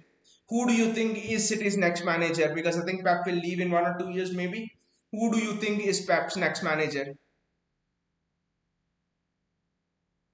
Because sorry, City's next manager. Because I think at this moment, I know it's very early to say, but I think Michel could be a very very good name, and Pep Linders. Michel and Pep Linders. I know Pep Linders failed as a manager once somewhere in France or somewhere, but I think Michel and Pep Linders are the two names that come to my mind. So it's just gonna be very very interesting. Anyway, guys, thanks a lot for joining me, and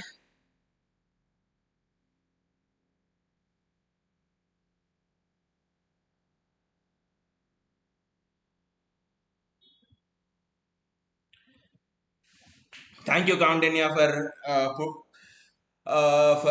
putting that twat out. What an absolute twat that AMK24 to us. By this as Iriola.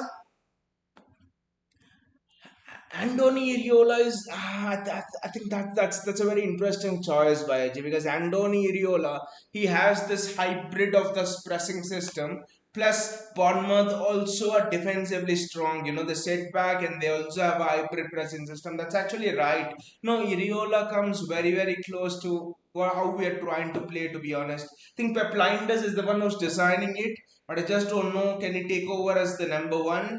But we have to remember, great managers were number twos for a long time before taking up. So I don't know about Pep Linders, but Andon Iriola is very very good. I think where football's going, I think it's going where people like Iriola are playing. People like, I mean, Slot does what Iriola does. Hybrid pressing. Iriola presses, sits back in defense, comes out. I think Slot does the same thing. Iriola does the same thing. Oliver Glasner does the same thing. To be honest, but since it's a back three for Oliver Glasner, I don't know if he will suit us.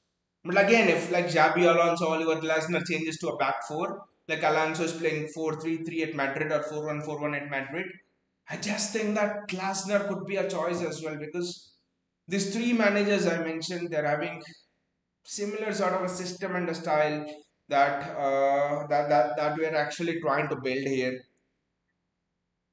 Anyway, we'll see, and fantastic, great again speaking to you guys, and also good, and also this is a and also this is a and also this is a and also this is a very very good result for us against Arsenal. Appointed the Emirates is very very good. I mean, very well played. Kudos to this really. I mean, the play might be shabby, the system might be shabby, but we're building towards something. We're building towards what Pep thinks could be the new evolution in football. So I think he's changing the system. He's changed the system. You might say he's changing the core of his philosophy. Might be, I think it demands with evolving time to change the core of a philosophy as well. I don't know. We'll discuss and debate on that. Bayaji says, to be honest, I wanted Hansi Flick, a proven one. I think Bayaji, it could be a manager from within, to be honest. When I say it could be a manager from within. Probably, I think it could be. I always thought it could.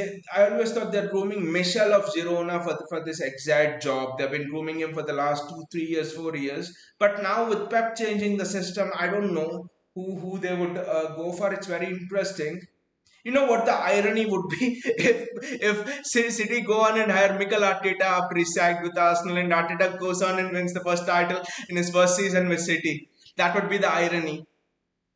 I mean, I do not want Mikel Arteta at this point. Let me be very, very clear. But with the system which we are building is even closer to Mikel Arteta style as well. In fact, it's much more suited to Mikel Arteta style than than any other manager. To be honest, the kind of defense we are having, the midfield we are having, the system we are having. I don't want Arteta, but I'm just thinking of the managers to which this is happening. Bayaji says Girona doing bad for 2 seasons, but Bayaji, that has got to do with personnel as well, right? When they did very well and competed for the title, they had Savinho. 2 seasons back, they had Savinho, they had Sayankov, they had Jan Kuto, they had Miguel Guaitrez. Their goalkeeper was also very, very good. Their defensive core, I think, was also taken away from them. I think at least 6, 7 players of that main team are now not they had Artem Dovnik. I mean, at least as far as I can remember, 7 players in that main team left in the next 2 seasons. So I think that's why Girona is battling relegation. I think if Michel is keeping them up, that says a lot of him, because that team is absolute shite. And Victories will learn a lot in that team. Bayaji says Arteta just doesn't have that winning mentality. That's the thing, Bayaji. That's the thing. It's not about, winning titles or not winning titles. That winning mentality. Because when he went to Anfield and he had Liverpool on the throat, he had his foot on the throat of Liverpool earlier this season. He sat back. Yes, you could argue Pep sat back here and all of that thing, but Pep had a 1-0 lead. Pep didn't sit back because of that. And and City did not have the foot on Arsenal's throat anyway. But clearly Arteta should have gone. I think 2 seasons back as well, and Arsenal, so 2, 3 seasons back as well, and Arsenal were having a lead of 3, 4 points over City. They come to the Etihad and then set back, and we spanked them 5-1. I think at crucial moments, you're right. At crucial moments, Arteta does not have that winning mentality. He doesn't go for the jugular. I think the difference between Klopp, Pep, and all of the other Mourinho, even, and all of the other managers who couldn't achieve that. I'll put Hansi Flick as well in there. Antonio Conte you can put in there. Ancelotti. I mean, Luis Enrique. I mean, the difference between these elite managers and ones who don't win is when the situation comes and you have everything to lose. When the decision goes wrong, they go for the jugular. They just throw it. They roll the dice. Arteta is not able to roll the dice there, because Arteta is thinking about the consequences of what will happen if it goes wrong. But all of these great managers I mentioned, they think about what will happen when it goes right. How many times you've seen at Anfield, City were drawing 2-2 with Liverpool and under Jurgen Klopp, and Pep go for the jugular. Pep doesn't look to defend. I mean, take the point. Arteta didn't do that. That was the thing. That's why Arteta will not win. I mean, I'll not say will not, but Arteta will find it difficult to win anything. You're right, Bayaji, about Arteta's winning mentality. Anyway, guys, it's been a great show, fantastic show again today. Thank you, Gautam. Thank you, Bayaji. Thank you, Kandanya, for joining me. It's absolutely been fantastic, discussing with all of you guys. And thankfully, the internet game was working today. Otherwise, I would have missed watching such a fantastic match with you guys. Might not be the easiest and the best match on the eye, but the defensive this thing and everything was absolutely outstanding from Pep Guardiola in City. Loved it, loved it. Looking forward for City's next game. Cardenas says, hope you continue doing this now. Yes, yes, yes. We'll continue doing this, but that was fantastic for from City. I mean, I'm superb. It just felt superb seeing the defensive display. And it honestly feels like a win for us and a loss for Arsenal because at the Emirates, a point in every each of your title winning years as well, you take a point at the Emirates, you take a point at the Anfield. That's not going to define your season. If you lose, that's a different thing, but taking a point at Anfield and Emirates is not the worst thing. Last 3, 4 seasons, I think Pep always took a point at Anfield and point at Emirates. Why says thanks, good night. And it's going to be a good start to next week as well because we didn't lose for a starter. It's been shit weekends with us losing to Brighton and Spurs and the international break and all. But now it's good. And the hilarious thing is the way Arsenal celebrated when equalizing. It's as if they thought they'd already won the league. You dumb idiots. You are dropping 2 points anyway with that draw. Why do you want to waste time in celebrations?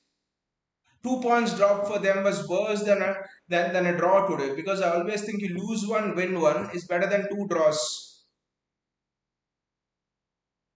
Arsenal will draw another match for sure. So I don't know. So it's anyway. See you all guys and a great inspirational perform defensive